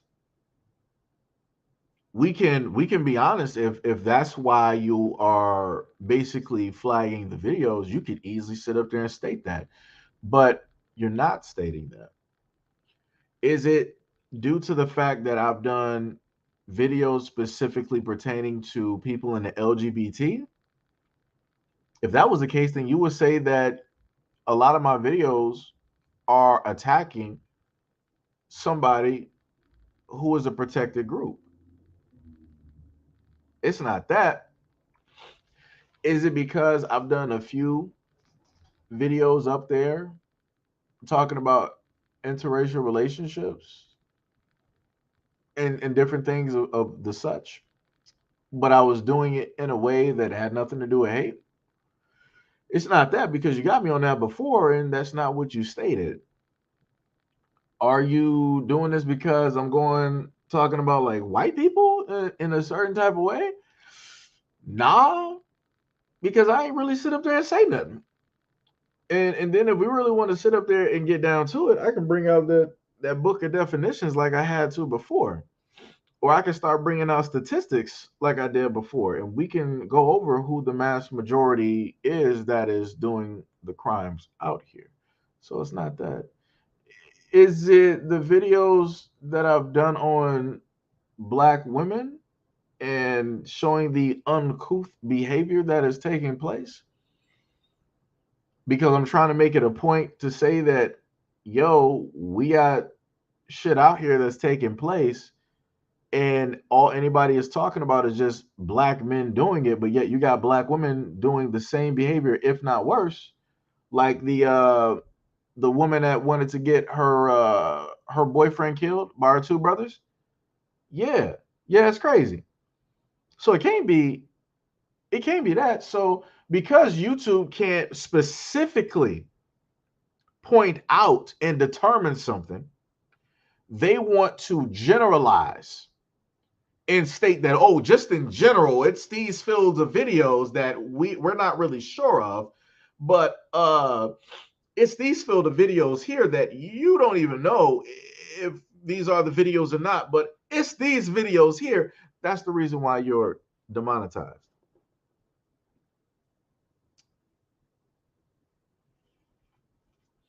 The amount of anger, because let me tell y'all something. Let me reiterate something to y'all. If Because this is something that y'all don't understand, right? So for the first platform, some people asked me, it was like, yo, Seji, why not, get the first platform, like, back up and running and do all of that good stuff. What I would basically have to do is that, because again, I don't have one of those lawyers. I'm not a big YouTuber. I don't have somebody that represents my channel. I would have to basically erase the whole channel. So that means that all of the views that I have basically amassed, right? That means all of that hard work, all of that is gone, right? Because I would literally have to erase every single video just for them to look at the channel and then state that, okay, there's nothing here that we can find that goes against the terms of the services, so this channel can get monetized. So then the fight then begins to now start from a viewership of zero, right? Viewership is zero, to basically work that back up there on a channel that basically, in a sense, has nothing directly tied to it. And I'm like, I've done a lot of live streams, I've done a lot of stuff. And it's like, I got to sit up there. Also, to let people know, just a tidbit of information. If you are a content creator, YouTuber, or whatnot, there is an area on your channel, on your, not your channel, but on your email, where you can go and you can specifically request from YouTube to send them backup files of your channel. So at any point in time, they'll send them in zip files. So at any point in time, I would sit up there and tell anybody, if you have a large channel or whatever it is, you put in a lot of work, go to your Google email, the account that's linked into it, and request a backup of your whole channel. Everything. When I mean everything, I mean everything. So just in case it comes to a point in time where something like this happens, you can just hurry up, like, all right, no problem, I got you.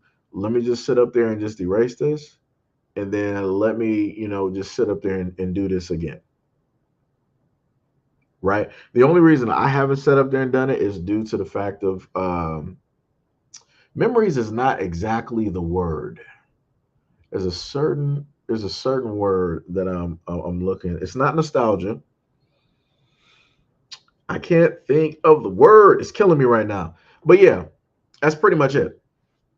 Um, that's pretty much what it is at the at the moment in time. Crazy part is I'm not sure why the counter um is not specifically working as it should, which is weird, but it is what it is. But yeah, like I said, I've been kicking that over for like some years, and I'm like, yo, I've had a lot of looks, done a lot of good stuff. It's tough because it's like it feels like you're admitting defeat in a sense, because your main thing is that you want to sit up there and keep all of your stuff. It's like, yo, I should be able to keep all of my stuff, but the penalty for that, you decide to keep it. Guess what? They're going to do whatever it is that they do. And that would be just like with this channel. Like, let's say if I decided, they were like, hey, we're not going to sit up there 30 days or whatever the hell it is. Oh, I'm sorry. I forgot to sit up there and mention. That's what I meant to mention before. That's what my train of thought was about the remonetization. Okay. So going back, I think Hacked might have mentioned it or whatnot. So, and Brother Torian mentioned it too. So, all right. So I got to basically wait to reapply. So then once I do reapply, I got to wait 30 days after that. So during that time, I'm waiting 30 days, the new rules and regulations will basically set in. So you know what that means? If I don't get accepted, I then have to wait 3 months to reapply. So we're in June right now. So that's going to be about sometime in July that I would know if I got remonetized or not. If I'm not accepted, right? So that would be what, July, August, about September. Maybe somewhere in there, right? Maybe a little bit overstretching into another month. That's a long time to have to, worry about money. And like I said before, hey, you got those people out there. This is what they do. The main people that will roll up and show up and state that they got a job, they got a family, they got this, they got that. They the main ones doing their best to sit up there and flag videos. Craziness. Craziness. 1000% craziness. Like I said before, it is whoo. Mm-mm-mm. Mm-mm-mm-mm-mm. Uh, like I said, this is how stuff ends up, not happening because you'll have plans that you want to sit up there and do, and then stuff like this will happen, and then plans get derailed. It sucks. Nocta says sue for free speech violation. This is the way that their stuff works in a sense, due to the fact that they have their terms and services. It don't matter about free speech because it's their platform. If they say that something goes against the terms and services, it's the terms and services, right? Because they're a company, they can do whatever it is that they want to sit up there and do. So, like I said, I would love for a point in time. This is what I would want to happen, and this is what is more than likely going to happen in the future. YouTube is going to be here for some time, just like everything else. There's going to be a platform that's going to roll up, and they're going to end up moving past TikTok and YouTube. They're going to look at all of the stuff that they've done right, all of the stuff that they've done wrong.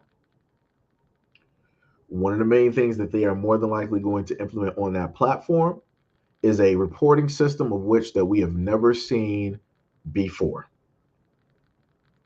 which means that they would have a reporting system that if a video of yours is basically reported, the company would notify you like, hey, we've been getting a lot of hits on this video.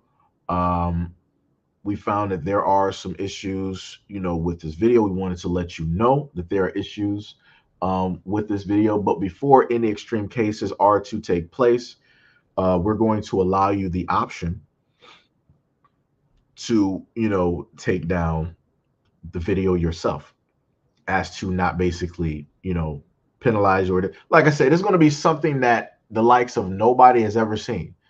TikTok doesn't give you the option. YouTube doesn't give you the option.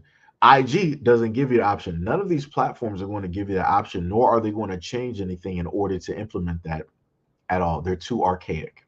They're not thinking towards the future and how things are going to be. So, like I said, this is how new stuff is made every single day. This is how new stuff is basically created. You give people one thing that is a positive, no matter how it is that the rest of the stuff that one platform might do. If they do one thing that's better than every other platform out there, people are going to sit up there and start slowly but surely migrating to the other platform. And again, this is how YouTube and many other platforms are going to start to lose their drive. They're going to start to lose. Like I said, they're still going to be what it is that they are. They're still going to be, some type of driving force or whatever it is. But we saw what happened with MySpace, correct?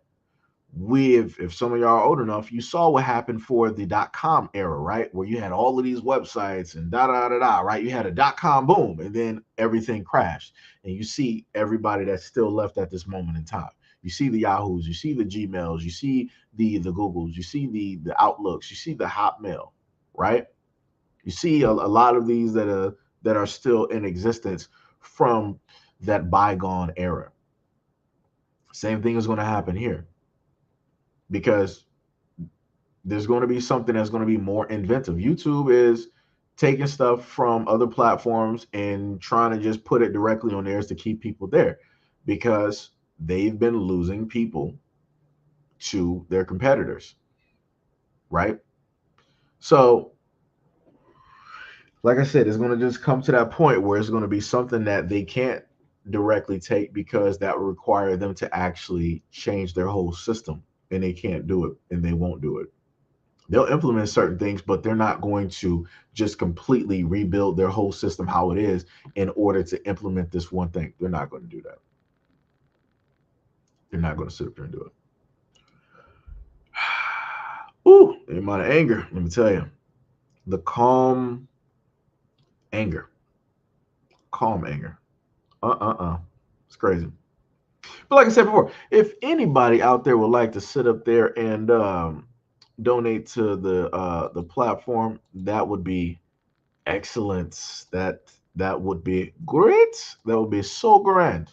I will just leave those directly up there for the for the time being. I'm pretty sure YouTube would be slick when I go back and look at the live stream, and they'll pick the part where the support page picture isn't up there.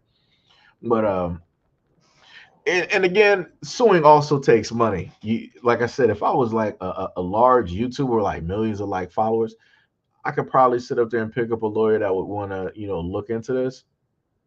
YouTube knows that a lot of smaller content creators don't really have, those options like that. So this is why they do this to smaller content creators. They don't really do this so much to the bigger content creators, but they'll make sure to do this to the smaller content creators because they know that don't nobody care. They know nobody's watching, right? Ah, you know. Yep. Completely crazy. TikTok does plenty of that. Yeah. Like black people having their own platform. Yo, that's what I was talking about earlier. That's what needs to happen realistically. And the craziest part is we have people that can literally do it. And it's like I'm not even going to sit up there and like I hate sitting up there putting it like this because I've always sat up there and stated that we don't need to like really depend on other people to do it. We can just do it ourselves. I'm just going to do this for the one time. We have black celebrities that are on these content spaces and they have sat up here and complained. They've been on YouTube, they've been on IG, they've been on Twitter, they've been on a lot of other stuff. And they've complained. They've had the same issues. Bootsy, he had, I think what he had, like 12, 14 to 17 million like IG followers. And he sat up there and it was a whole field day that sat up there happened with that. I would have loved it if Bootsy would have been like, yo, I'm gonna take, some of my millions and I'm gonna sit up there and make my own website. I'm gonna do all of these things so that black people don't gotta deal with all of this other type of stuff and yada yada yada and da da da da. Like I said, yo, they could do it, but the thing that you got to look at is there's more than likely a specific reason why they're not doing it. Like I said, so I've heard literally black celebrities complain about these social media platforms. Their platforms getting a lot of hate. Their platforms getting flagged. All this other type of stuff happening, but not nearly a one. I could stand corrected because I don't know what everybody doing, but I'm just saying as a grouping, you don't really have them coming together to just like create like a platform. If they do create a platform, it's a generalized type of thing so they can get that generalized money, right? Because at the end of the day, it's about the brand. It's about making money, right? And like I said, if Bootsy would have created something and everything was, completely sound and whatnot, I probably would have started doing videos directly on there and and seeing how stuff would have went. But that's not what happened. A lot of other black celebrities ain't doing that either. But they'll still complain about the platforms, even though they are the platform. Literally, they are the platform. If I put it to you like this, if the black celebrities were to start be like, you know what, we're taking all of our music off of this. If a black celebrity is a part of the MLB, NHL, or whatever it is, they'll be like, yo, I'm not doing any content on here. I'm doing all of my stuff. If all the black celebrities started doing all of their content on a whole nother platform, that means that money is going to leave whatever these platforms are. That means like a TikTok, that means a YouTube, that means a IG, and all of the money is going to fluctuate to that other platform. And YouTube and other platforms are going to see that in the background. They're going to take note, and then they're going to try to push an initiative. They're going to try to go behind the scenes and grab a lot of these people back and try to bring them back because they understand where the money is. But because that's not happening, YouTube, they just sitting there. It's like, oh, it's a little content creator out here. We hit him again. It's cool. It is what it is. But let it have been like somebody like, let it have been like a Drake. Let it have been like a 50. Let it have been like young Draco, right? Let it have been like a Future, right? Let it have been like somebody like Michael Jordan or whatever it is that told like YouTube, like, yo, if you are reusing images of me without my consent, I'm suing you. YouTube will have a problem because YouTube ain't trying to see that. Even if they can battle in court, YouTube ain't trying to do that because that would be horrible press for them. Why? Because everybody loves Michael Jordan. People still to this day still want to be like Mike. So they're not going to sit up there and risk that. What they will do is they'll go through all of the channels and they'll sit up there and just start stripping down those videos so that they don't have to deal with no litigation. Like I said, it's power in what it is that we do, but we don't utilize it. We don't utilize it. Gail said, I see so many other content creators adopt your content, Seji. I mean, like I said, I've seen stuff and I thought, it's cool. One of the things which was like actually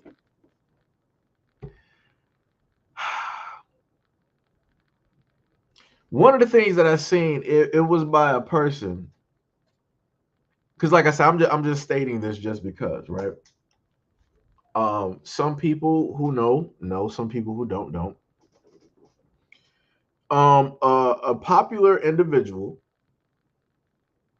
that is very well known, had actually used some content that I had edited and put together. But they cropped it. And I was like, damn. But I knew it was what I created, what I had like edited and put together because of how it looked. And for me, it was like that blew my mind. I'm like, yo, that was dope. I'm like, that for me, that was like the flyest thing possible. Like somebody that you technically, like look up to in a sense that like you've listened and heard them like speak and stuff. And you sit up there and you look and you see that like directly on it. I'm like, wow. I'm like, that's dope. I'm like, I was psyched. Like that literally had me hyped for about like a whole week. I'm like, all right, I'm about to sit up and just like start doing videos, about to start, banging these videos out. We out here. And for me, that was just enough. I'm like, yo, I know that that's mine. I'm not about to, sit up there and try to hound a person down. I'm like, yo, I created this video. It's like, it'd be great if, you can give me this, that, and the third, and da da da, whatnot. I'm not. It's like I said, the video was shared, the little clip, or whatever. It was shared. Other people that might not even know about whatever, they saw it, and I'm like, that's dope. If it technically helped to get the point across of whatever it is that they're doing, that's completely cool. So but like I said, I've seen it as well. For me, I think that is cool. I think that that is pretty dope. If I've been long enough where some things that I've done, other people have like implemented those things. I'm like, that's dope. That's some fire type stuff. I'm like, that's for me, that's a compliment within itself. Because if I wasn't doing anything good, then nobody would want to like implement anything that I was doing. That at least means that I have something there. right? And that just means that I just need to sit up there and keep going and doing stuff, that, I've been doing. Stuff just takes energy sometimes. So, that's the whole thing like this, and stuff like this takes out that energy. Um, so like I said, I've been right there with you, Gail. I like I said, I watch a lot of stuff, like people that are not, that are like doing like other types of content. Like I'm like, oh shit, I'm like that sounds a little bit familiar. I'm like, wait a minute. I'm like, hold on. I'm like, what? Like I said, some people, they watch you in silence. You're not going to have everybody sit up there and, subscribe. You're not going to have people that are going to be vocally be like, yeah, I rock with this person. I do this, I do that. Like I said, I get it. No problem. Because people are worried about the optics. This is why I told people before that um I don't really do a lot of stuff when it deals with like collaborations, because the stuff that I go through, I ain't trying to sit up there and bring that same thing to other people's like, channels. And people will try it and be like, oh, you're on this person's, you were talking with, oh, you were, oh, I used to like your content, and I used to sit up there and support, but I'm gonna have to pull back my money and all this other, because you sit up there and you're with somebody and you did content. Like I said, you got people like that. Like I said, I ain't trying to mess up nobody's money. As you can clearly see, I guess I'm messing up the little ducats that I'm getting, which ain't even a lot. But Gail said at the very least, they should shout you out. I mean, like I said, I don't request nothing from nobody. Like I said, for me, I feel like it's wasted energy. Like on my end. Like I said, I'm not gonna sit up there and like, hound people. Like I told y'all before, it was one dude on TikTok. Before I had a TikTok, there was a guy that was reposting clips or whatever of the video. Like if you go to TikTok and you type in hashtag SeijiHito, it should show you how many views that hashtag has gotten. None of which is for me, mind you, none of which is for me. But I'm like, yo, I want the content to be shared. So I'm like, yo, go ahead, share the content, all this, other type of stuff. So, the person did do it in that way by putting the hashtag out there. But the reverse took place, because when I wanted to try to appeal and use that hashtag, which had to do with me, I ain't get no looks. It wasn't working. So I'm like, all right, well, it's a dud on that. But like I said, it helped the other brother out there that was doing it. It helped him get views. It helped him get subscribers. Like I said, it is what it is. It worked out in benefit of somebody else. I looked through like the channel and different stuff. They got a lot of different content from a lot of different YouTubers and stuff that they happen to watch and subscribe to. So I'm like, that's dope. Like you sitting up there, you're putting out, like other YouTubers, letting people know about their content and stuff. I'm like, yo, that's dope. Keep doing what you do. Like I said, I've never been that type of content creator. Like I said, in the background on YouTube, you can see who is using what content and all this other type of stuff. I've been seeing it for years, and I told people like, "Yo, I ain't about to sit up there and like try to, report you for using content, even if you hate me. I ain't about to sit up there and report you. It don't serve no purpose for me. Like I said, if whatever hate that you got for me, you can use that to make money. I just know that I was the reason that you made money. I relish in that fact. You couldn't make it by yourself. You had to, it brought you right back to me. So I'm cool with that. And like I said, I told people like, y'all want you to share the content, put that, directly up there. I just commonly told people, if you're going to do it, just make sure that you do it in such a way that YouTube isn't going to hit you. Because like I said, I ain't going to sit up there and make a claim on you. I'm not submitting no form. So again, never at any point in time in my YouTube career have I ever submitted any type of form. It don't matter. And I got several people that made YouTube videos about me, talking about SeijiHito this, SeijiHito that, and some of the ones I set up there, I showcased at least one or two of them, directly to you, and I've never reported them. I never flagged them, nothing like that. I'm like, do whatever it is that you want to sit up there and do. right? The main thing I tell people is, let me know when you do those videos so I can sit up there and be one of your viewers. Let me know when you do that. The other thing I set up there and told people is that if one of the stories that I just so happen to do, if you want to sit up there and reuse it, just make it transformative so that YouTube won't sit up there and be like, okay, well, we noticed that, two channels have this same video up, but one is the originator and you are not that. They'll try to do something like that. So this is why you got to add your own, thing directly to it to make it transformative and different things of that nature. Like I said, I'm just trying to help people out, give people, ideas and different things of that nature. Um,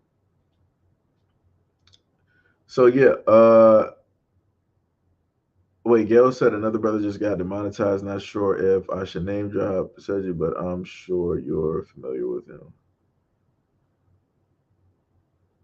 Nah, who got demonetized? Miss Richards said YouTube shows how racist they are, as when black people's videos get flagged, it looks like YouTube goes out of their way to give strikes, but tons of white people engage in violations and nothing happens. Yeah, yeah. Let me post that because that's facts. Corey Kenshin basically proved that, and that's the one reason why I like and let me just reiterate some stuff to people. Corey Kendrick does not get into his niche is gaming. His niche is like bringing happiness and making people laugh. Like I said, if you look at how the brother started, he was like eating ramen. Brothers from Michigan, going to college. Brother was sitting up there like eating ramen, had his place. Like he was slowly upgrading. Like this was like a decade plus in the making. So he's not really getting into like politics. That's not his niche, right? He built all of his off of like giving like happiness of making people laugh, of, stuff like that, which is cool. Like I said, I'm not expecting every black person to get into politics, to be ultra militant and be ultra aware of a lot of things. I'm not expecting that. Like I said, everybody has their own specific area of expertise that they are proficient at. And when I mean proficient, I mean that they can do this better than 1,000, 100,000, a million other people that would try to do the exact same content that they are doing. And that's what Corey Kenshin does. He does that to a T, right? The editing is superb. Comedic timing is on point. Like everything is great. Everything is beautiful, right? This is why he is where he is. He's able to make the money that he is able to make. He's amassed the following and the subscriber base that he basically has because of the content that he does. But let me see. Let me try to. Okay, you said that's the name. Let me see. Because, like I said, a lot of people I don't actually know of. I mean, like I said, I try to keep to myself, um, because I don't really try to. What's the name?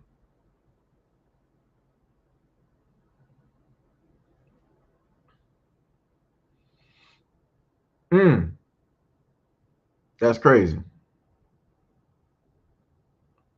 So they got him probably from what I'm looking at like 4 days ago. That's crazy.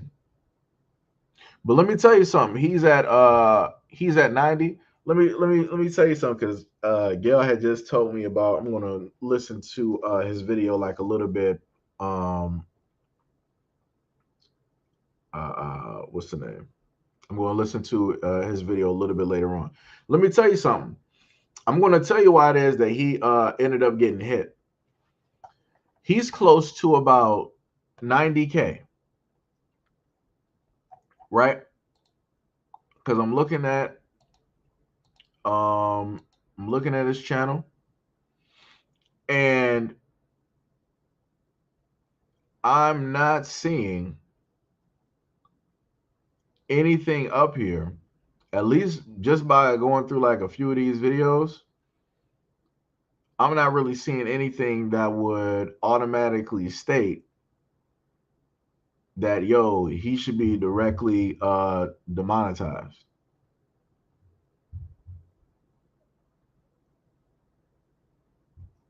I'm not seeing nothing up there. Now I'll tell you this. Uh when you are a black content creator, what YouTube will decide to do is once you start making it to like a certain level, they will decide that they want to start like hitting you. Because again, I was right where he was. On the first channel, I had about like 95, 96. I think where didn't I lose about like I forgot how many I lost off of that channel. But we were in the 90K mark, and I was like, yo, we about to 10 more, we about to sit up there and like hit that 100K. We're gonna end up having that plaque. We're gonna be in here. And YouTube was like, "Oh, you think you about to go for that plaque? You think we about to let you keep making money?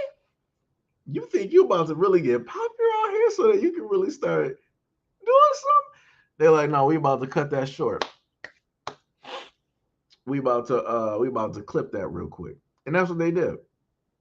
Whenever it would come to a point in time that the channel is basically growing at a nice rate, YouTube would be like, "Oh, we got to hit you real quick. We want to have to hit you real quick." And that's what they did. The first channel, they just made sure to do a very hard hit, and they made sure that that was going to sit up there and stick. And then even after they demonetized that channel, they were still hitting that channel. Like I did a live stream with y'all about a month or so ago, where YouTube was like, "Hey, we see this video from I don't know what it is with YouTube, but their favorite year is 2019. Before the pandemic, YouTube was like 2019 was that year. That was just the year to do everything, right? Because during that time, the rules that YouTube had, they were way more relaxed.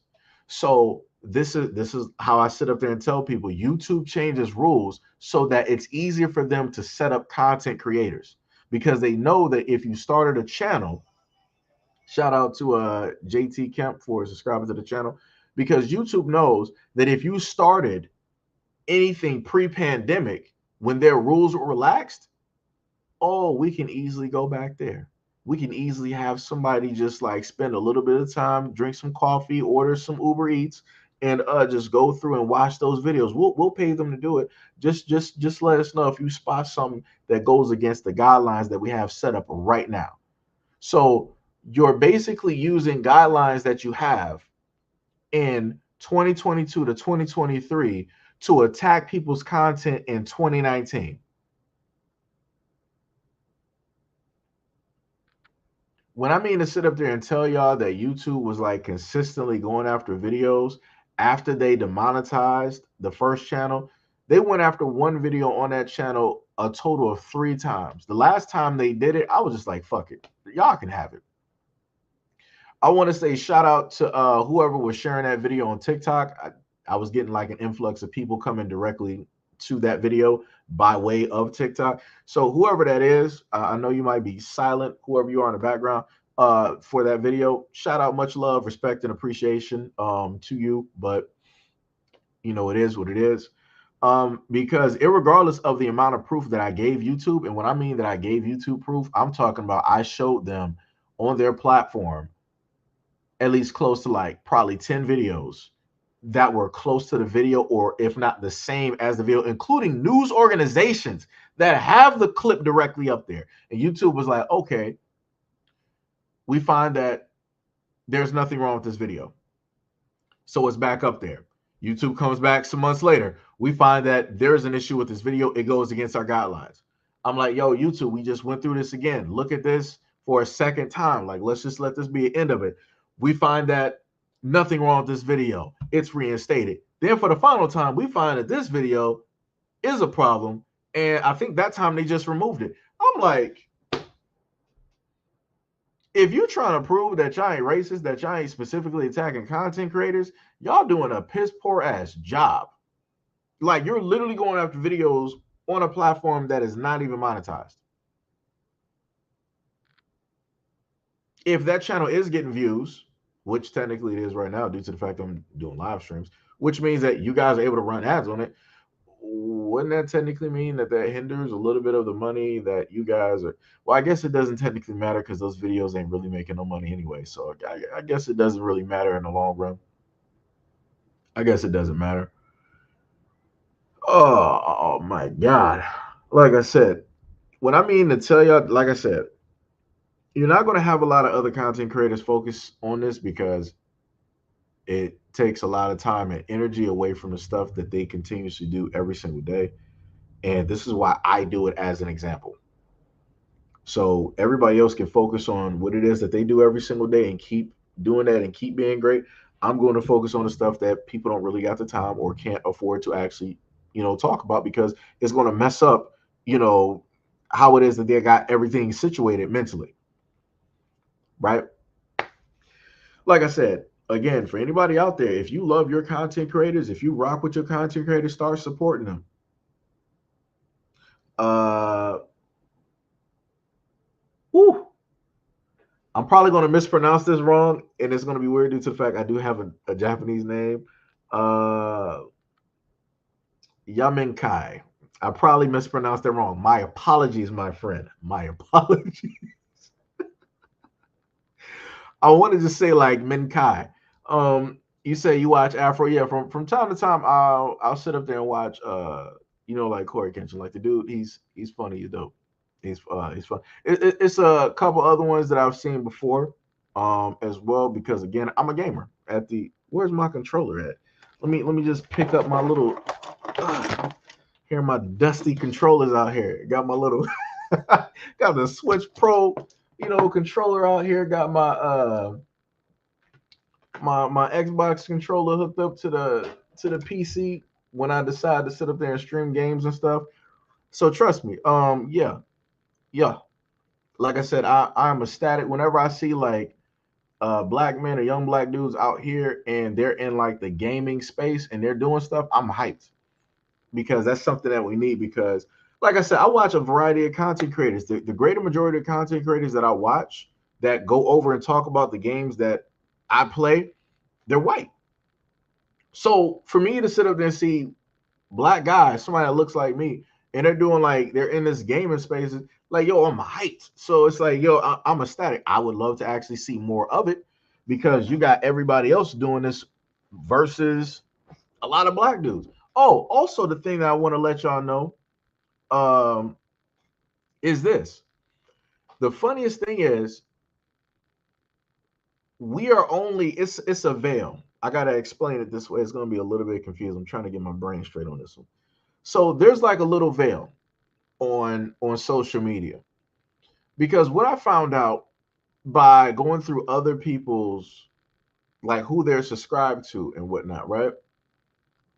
I end up finding other black content creators, and I'm talking about people ain't nobody ever heard of. I'm talking about these people got millions of subscribers. They're in gaming. They got millions of subscribers or hundreds of thousands of subscribers, and they're black, both men and women. And they don't, in a sense, get the light of day because there's almost like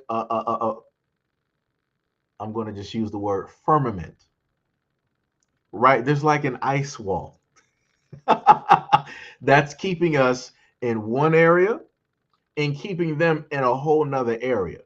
So, like I said, by being on YouTube for so long and having to just like scour across and try to figure out and understand a lot of things, I see how it is that they keep a lot of stuff separated when it shouldn't even be separated. And like I said before, again, everybody talks about equality. Everybody talks about, oh, we're all one, we're all this, we're all that.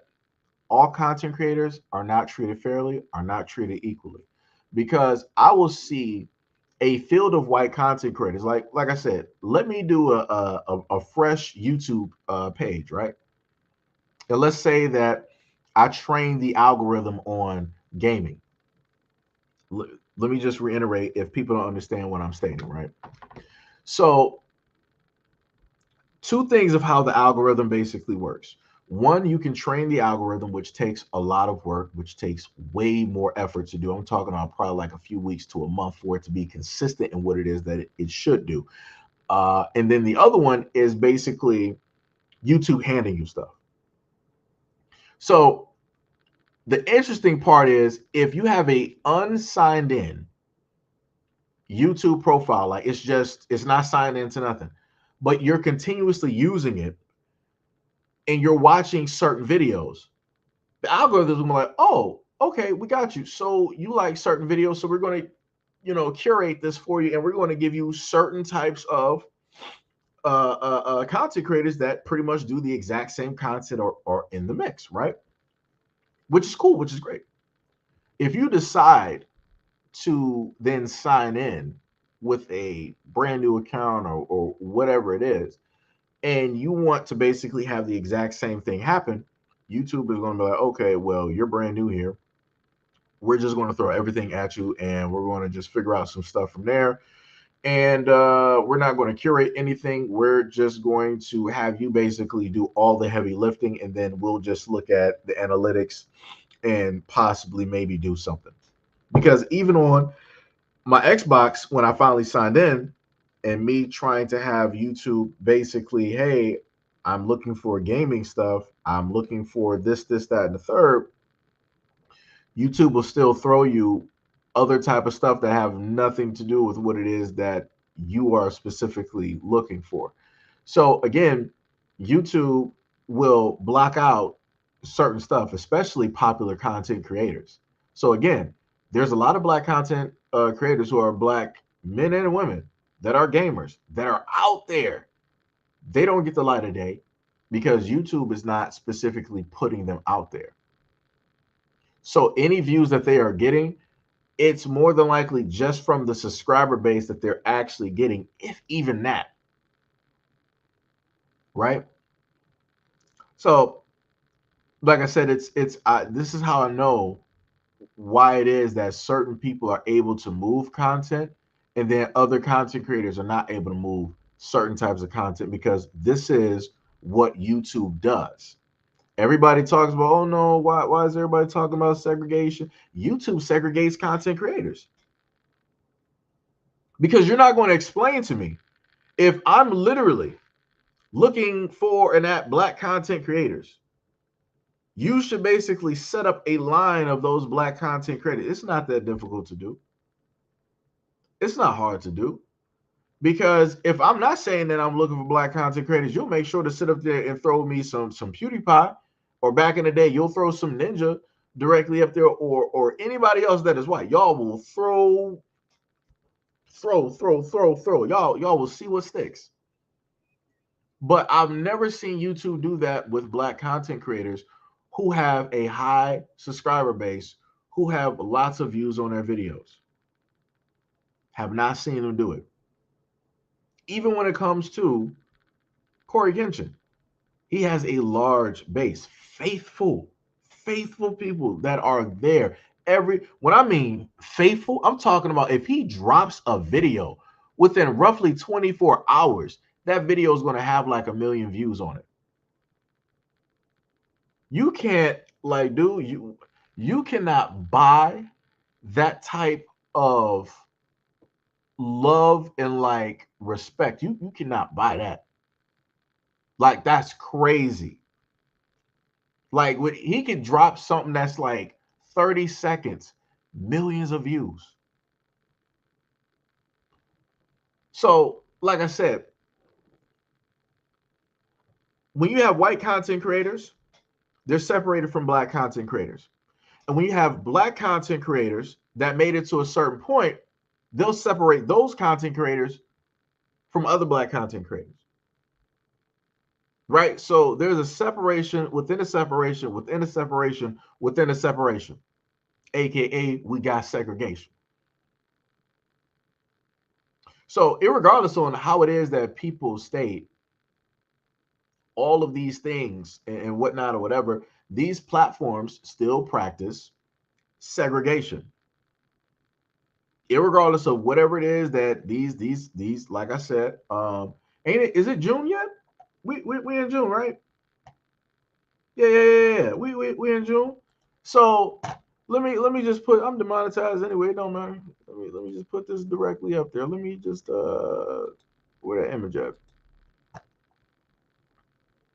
Full of shit. Um, because I gotta give out that full-fledged warning, right? This is the time, because it's June, right? This is the time that every single company is supposed to be doing this, right? So if anybody want to get mad at me, anybody want to say that I'm preaching hate, now is your time. This is your time. Oh, he's talking about the LGBT. I think he might sit up and say something about trans. Right. This is your time to sit up there and start flagging the video. Because what I'm about to say is 1,000% facts. All of the companies up here, this is basically them with some type of form of pride logos. And this is what normally takes place during June. Right now, originally, remember in June we would normally have like Juneteenth and stuff like that. Like it was a holiday in between black people. That if you knew, you celebrated. If you didn't, you didn't. It is what it is. So this is where we are. You got Twitter, you got Uber, you got Lyft, you got Cartoon Network, you got Intel, you got the I Love New York, you got BMW. I think Twitch might be up there. PayPal, HBO. You got everybody up here. And the main thing and this is the funny part, because y'all want to generalize and say that some of my videos goes against your terms and services. How about the fact that y'all only support people when it deals with money? YouTube.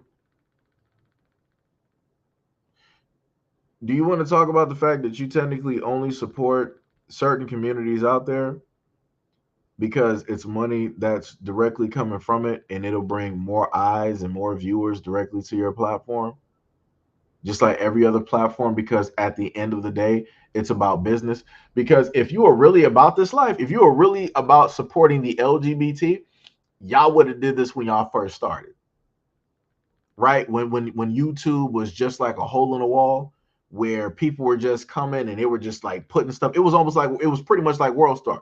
People were just coming here, just posting videos. Right during that time, YouTube was a small little thing. It was a small little child walking. Y'all would have been doing all of this from the get-go, but y'all wasn't. Y'all wasn't doing a heavy push. Oh, we got to sit up there and support the minority communities. We got to really support the Asian Americans. We got to really support the trans. We got to really support the LGBT. Y'all wasn't doing that in the beginning. Y'all wasn't running y'all mouth like this because that money wasn't talking like it is right now. But like I said before, y'all want to shut people down because they start talking the truth and because they start bringing up certain type of stuff. Like I said, I would love to be disproven. I would love to see that. Like I said, obviously some stuff is happening since, remember, the head of YouTube, she stepped down. She left. That's a problem. That means that changes are about to happen. The changing of the guard is taking place at this moment in time. And it's happening, you know, at a lot of different places. It was really happening during like the pandemic and different things of that nature. You saw people like leaving companies left and right. I'm like, oh, it's a little bit weird. Like, wow, why all these people sitting up there leaving their positions? I'm like, what's really going on? Nobody really was trying to question nothing. But they're leaving their positions because they know that something is going to transpire and something's going to happen. Whenever you start to see big movements and different things of that nature, that means for the small people like me, everybody else, that things are transpiring that we are not really fully aware of because we're not really paying attention. But again, YouTube, if we're going to talk about some of my videos, then please talk about the videos that I do where I advocate for kids and I try to warn parents. Please do that. Or does that mean that you are actually for a lot of that stuff that I cover? Does that mean that you're potentially body blocking for for some people that are specifically out there that dibble and dabble in the things that I happen to talk about.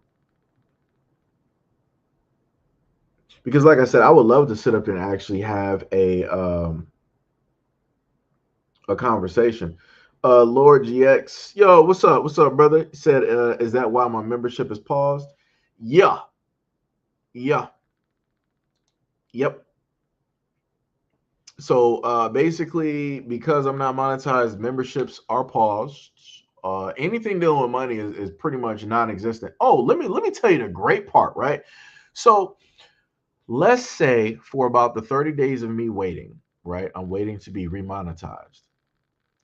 That then means that if I do get that back, that means that all of those views and everything that transpired, they add up to nothing.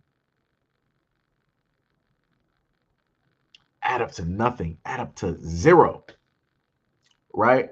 And then that further means if YouTube is like, all right, you went for the remonetization, we still say that it's a fail. Good luck with your 3 months. So then that's 3 months of continuously doing the same work and effort that I do and not getting anything from it.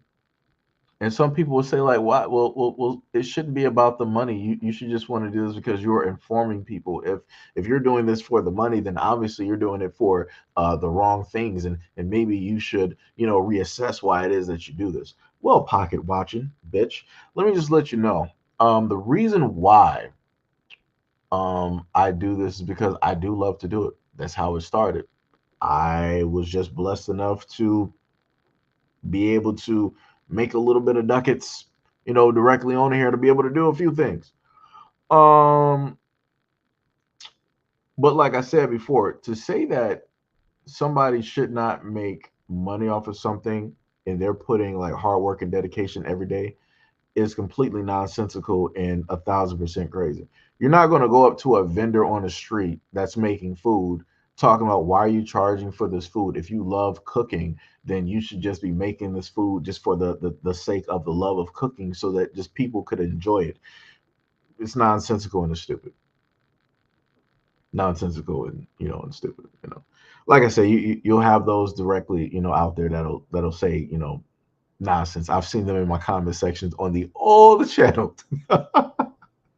Seen them on the old channel starting that nonsense. Ronan said, I would rather Cash App you anyway. No problem. Like I said, the Cash App is directly up there. It is right up there. I got the PayPal, the Patreon, the Cash App. Those are the main support pages that I got at this moment in time.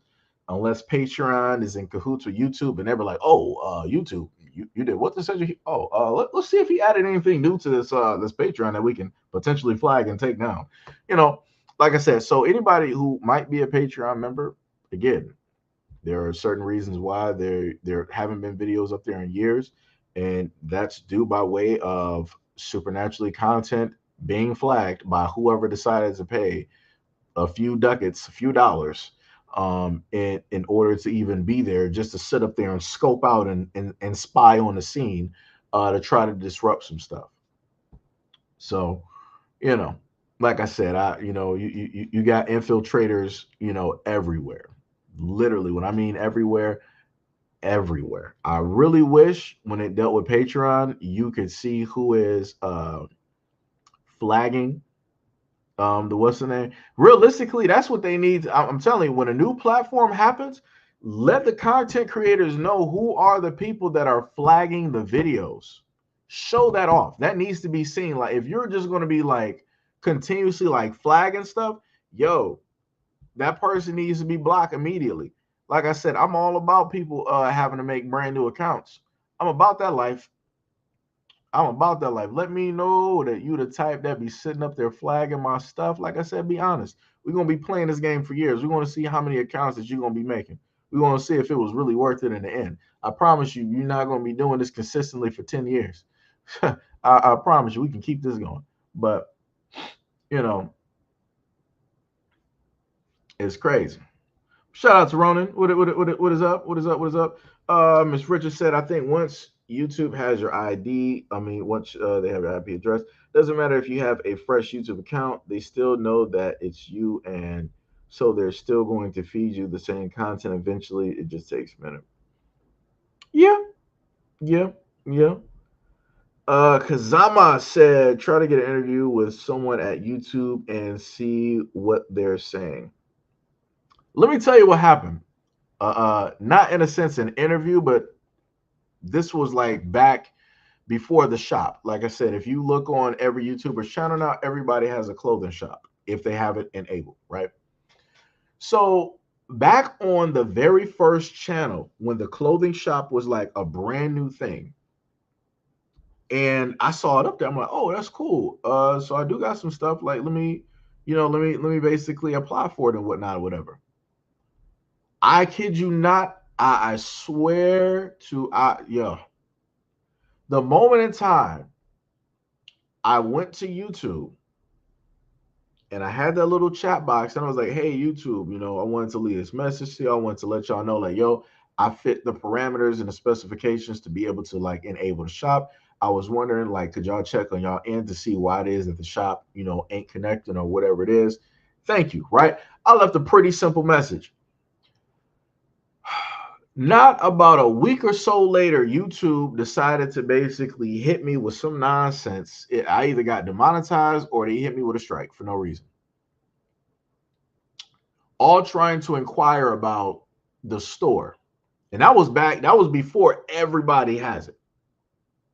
Because what YouTube does is that every now and again, something new will come out and they will slowly roll it out and they'll implement it to, content creators, directly out there. It's not going to everybody, just, certain people directly out there. And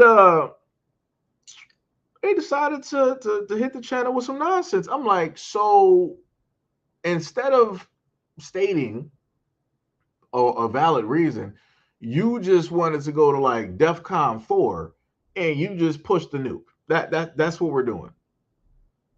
That's what we're doing because you didn't want to, like I said, it's crazy. And then you got other instances again of YouTube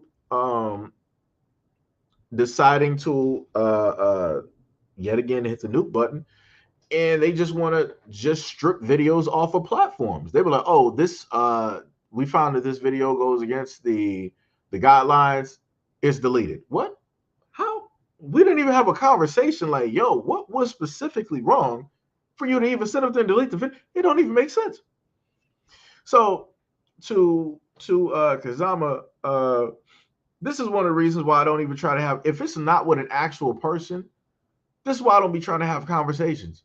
Because it's like BS will just sit up there. I'm already getting BS, but even more BS will just sit up there and happen.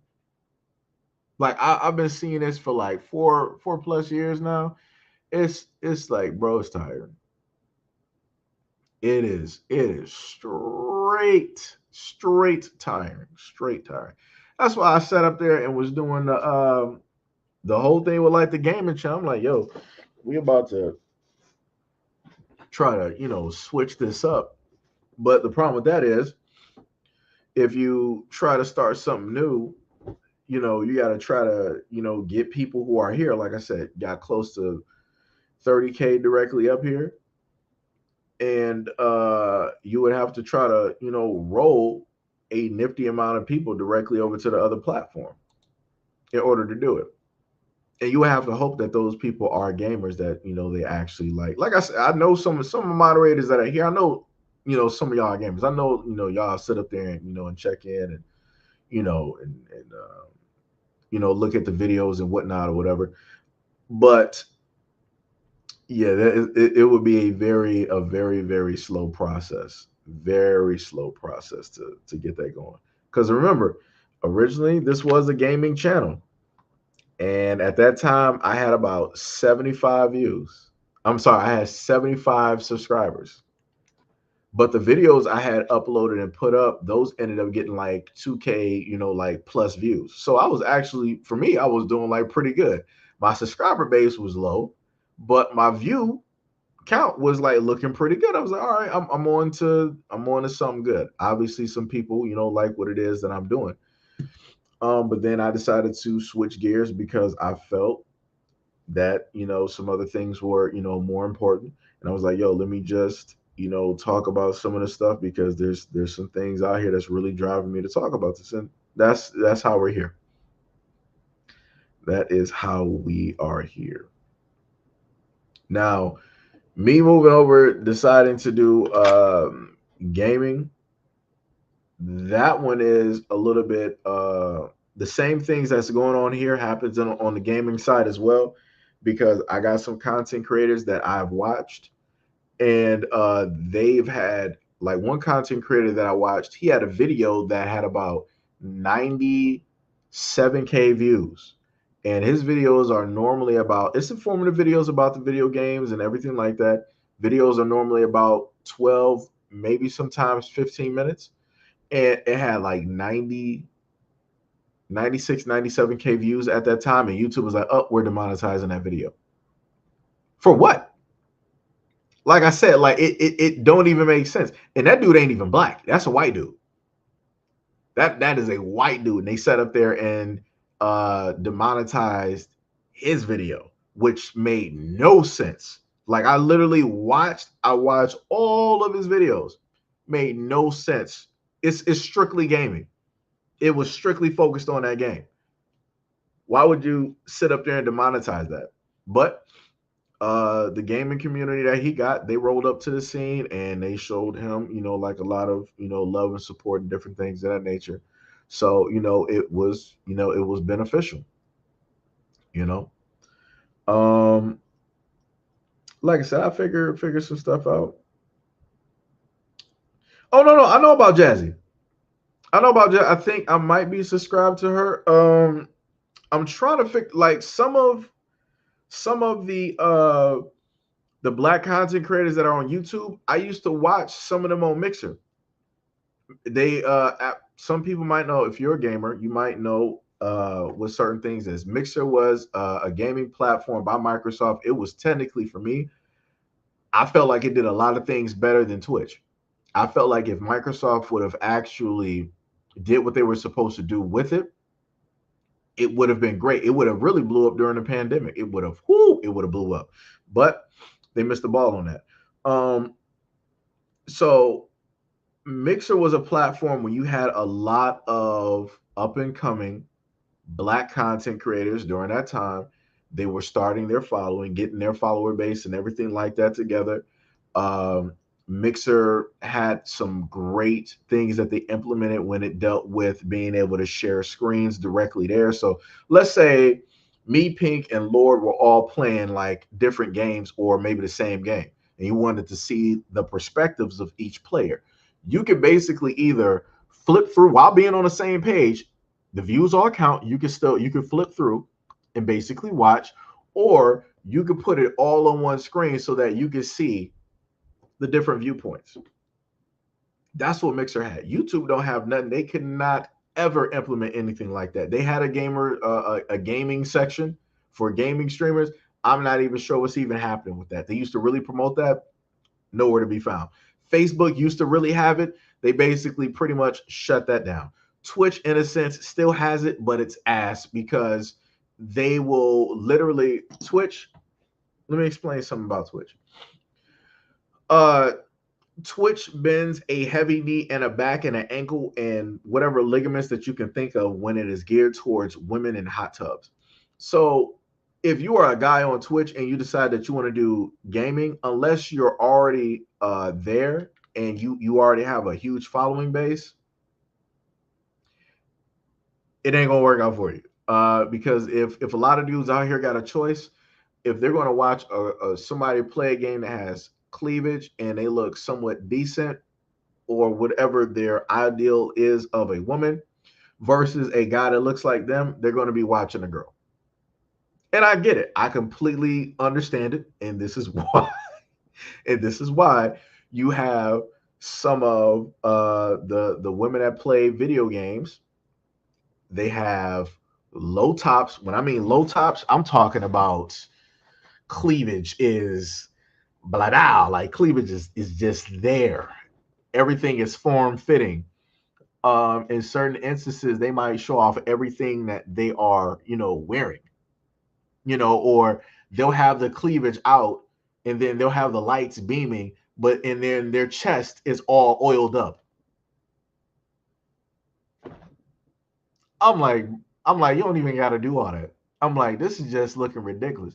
And the thing that I've told people before is I don't even get mad at the fact that, of course, sex sells. I get mad at the fact that you have actual women who are gamers that don't do any of that, like Pink. She ain't doing none of that. That's a black woman that is a gamer. She is there to game. She is there to have fun. She is there to sit up there and have conversations with people. She ain't out there trying to sit up there and show the whole world every single thing. Like I said, she's a gamer, right? And like I told people before, that's the thing that I sit up there and appreciate when it deals with like the real female gamers out here. If you are just out here and you're just sitting up here gaming, I got you. I appreciate that. That is dope. If you're a female gamer out here that's just sitting up here, yeah, I'm about to be showing off this. I'm about to be. I don't respect that. Like it's not even about the games. Like you're just selling sex. Like that's the only reason that the guys are there. They're not there because you're a good gamer. They're not there because you're good at what it is that you're good at, that you specialize, that you can no scope, that you can run down a whole team by yourself on Apex or whatever. They're there because they know that you got something that they like looking at. Like I said, so that's the main reason I get mad at it, because a lot of real female gamers don't get the shine and the types of attention that they should be getting for just gaming. Like I said, it's crazy. 1,000% crazy. If you don't believe me, go on Twitch right now and look up the female gamers. It's a difference between female gamers in the morning, the afternoon, and night. It's a clear-cut difference. Just like it's a clear-cut difference seeing women on Twitch in the morning, in the afternoon, and Twitch at night. It's a clear-cut difference. Clear-cut difference. But yeah, I know about Jazzy Guns though. Lord said, I'm a gamer too. I watch you on Twitch sometimes. Much love and appreciation. Yeah, I'll be up there every now and again. Sitting up there, streaming. This is just so stupid, man. I can't believe this. Cannot believe this. Oh my God. Like, this is why I hate, in a sense, having sometimes like videos. I heard YouTube never turned a profit for Google ever. It's possible, but Google owns YouTube. Uh, just to put it into perspective, all YouTube is, it's a giant ad platform. That's all it is. That's that's all it is. It's a giant ad platform. This is why you got, all of these commercials and all of these other things like LinkedIn and stuff like that. That's why you got an AdSense account, right? I'm not sure why Kia's name is still up there. Shout out to Grace for subscribing to the platform. Um, but yeah, it's crazy. Like, and this is the other thing. Hack said, I'm not feeling well. I'm going to have to take care. Yo, man, thanks for being here, man. Take care. Have some peppermint or some chamomile tea.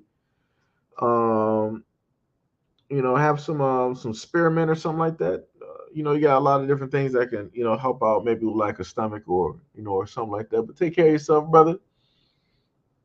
I'll see you a little bit later on during this week, because I think you did say you was getting Diablo. So I'm already at like 50, 55, 56. We already doing the in-game farming at this moment in time. I got to work on that build because PvP is looking kind of tough. Looking kind of tough. But Orcs said, yeah. So yeah, Orcs. It's all owned by the same company. So I mean, even if it doesn't turn a profit, it's done that way on purpose.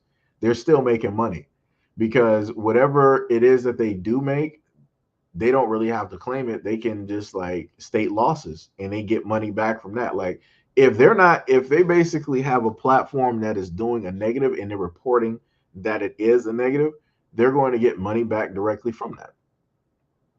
So I understand that. I get what it is that YouTube is doing. But yeah, Jazzy is dope. Going back to what Pink said, Jazzy is dope. And Nar, I think I might have seen that person before. Maybe I might have. I'll probably have to like look and potentially see. Pink said I ended Dead Island 2 this past Saturday.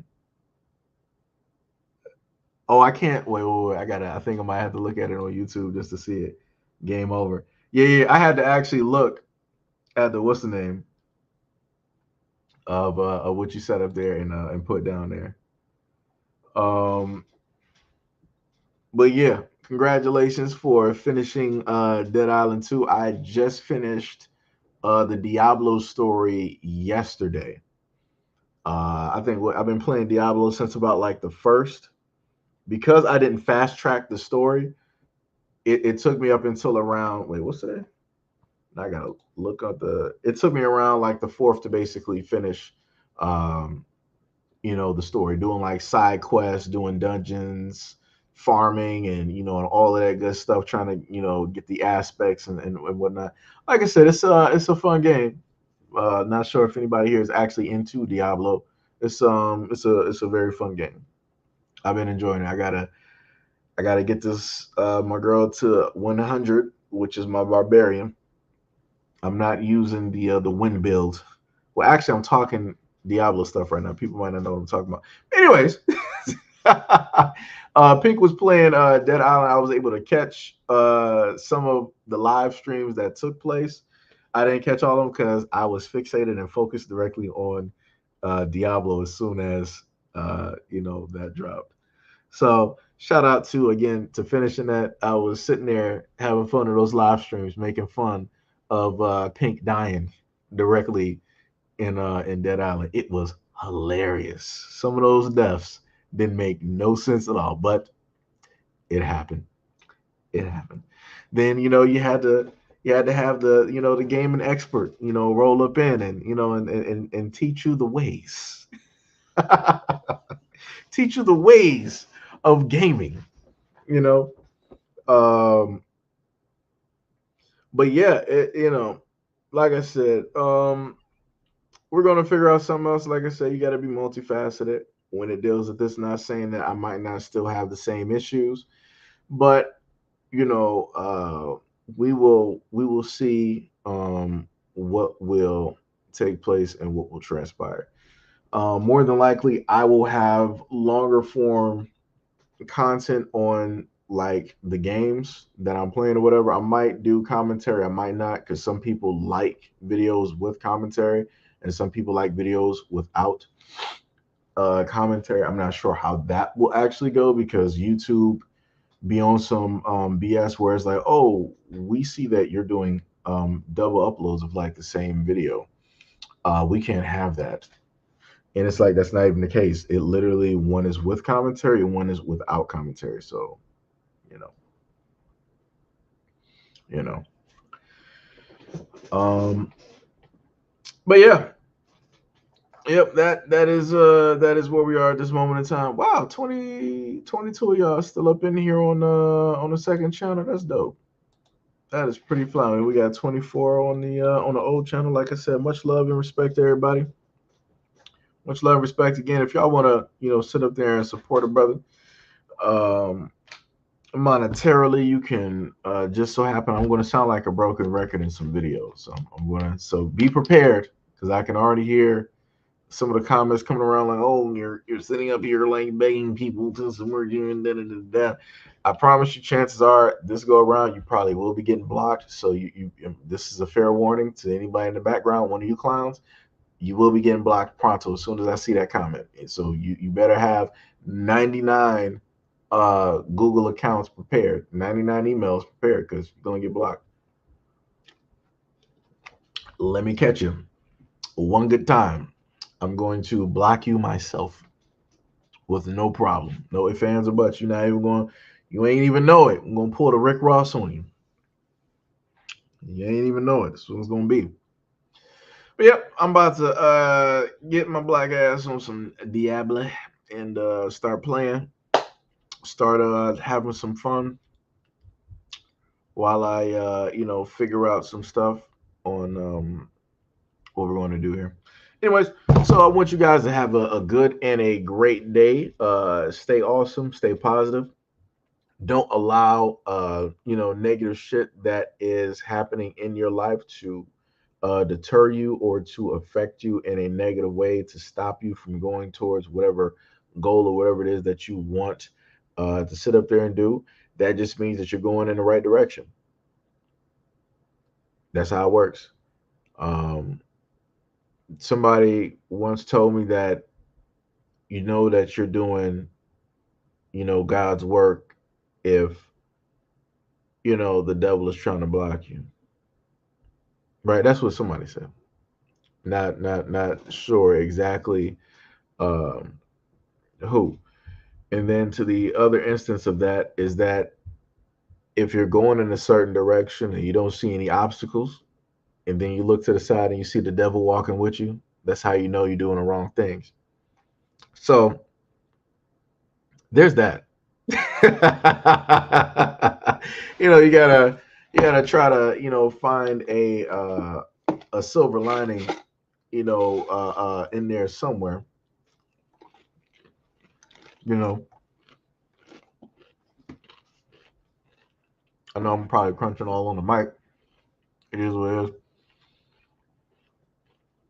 Because Lord, hungry right now. Ms. Richards said original Pride Month was October. It started in 1979. Then Bill Clinton moved it in 1999 to June. Interesting, they picked June and not February. Both months contain black holidays. I say it was intentional. You know, like I said, it is what it is. The funniest thing is, I did a video not too long ago where you had a lot of people basically saying that there shouldn't be a Black History Month and yada yada yada. But the funniest thing is, every culture out here in America has a month. Some people actually share those months. I literally did a video breaking that down, but the only ones that people actually tend to care about, want to focus on, is Black history, which is crazy to me. So the Native Americans got a month, the Irish, got a month. The dude Slavics got a month. It's a variety of ethnicities that literally got a month or share a month all in the same month. Like, it's crazy. But all people focus on is the things that have to do with Black people, when realistically none of these other people even know what months that other nationalities even have, which is crazy.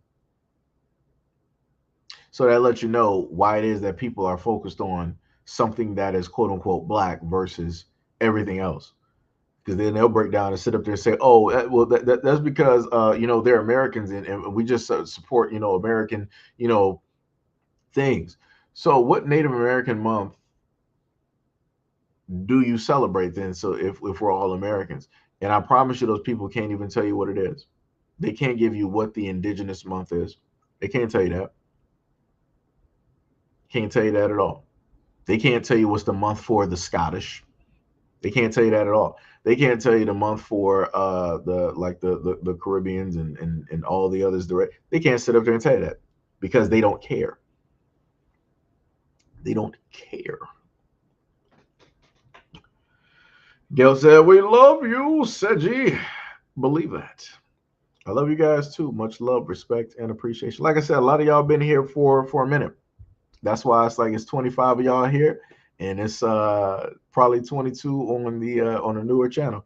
A lot of y'all been rolling with me for a very long time. That core, that is directly there. Um, like I said, we're gonna have to figure something out. We're gonna have to figure something out. But kept you guys here a little bit too long. Wasn't really trying to make this like, ooh, this is 3 hours. Oh my god. Oh, I was moving my mouth. All right. So let me let y'all go. Go have dinner. Who just came in here as number like 28? Who did that? Who came in here late? You lucky I can't sit up there and like 100% see names directly up here. I would call you out right now for rolling up here late. How dare you roll real late? But anyways, love you guys. I appreciate you guys and everything that you guys do and and everything of the sort. Hopefully the problem will get situated and we will see what will happen or we'll see what won't happen.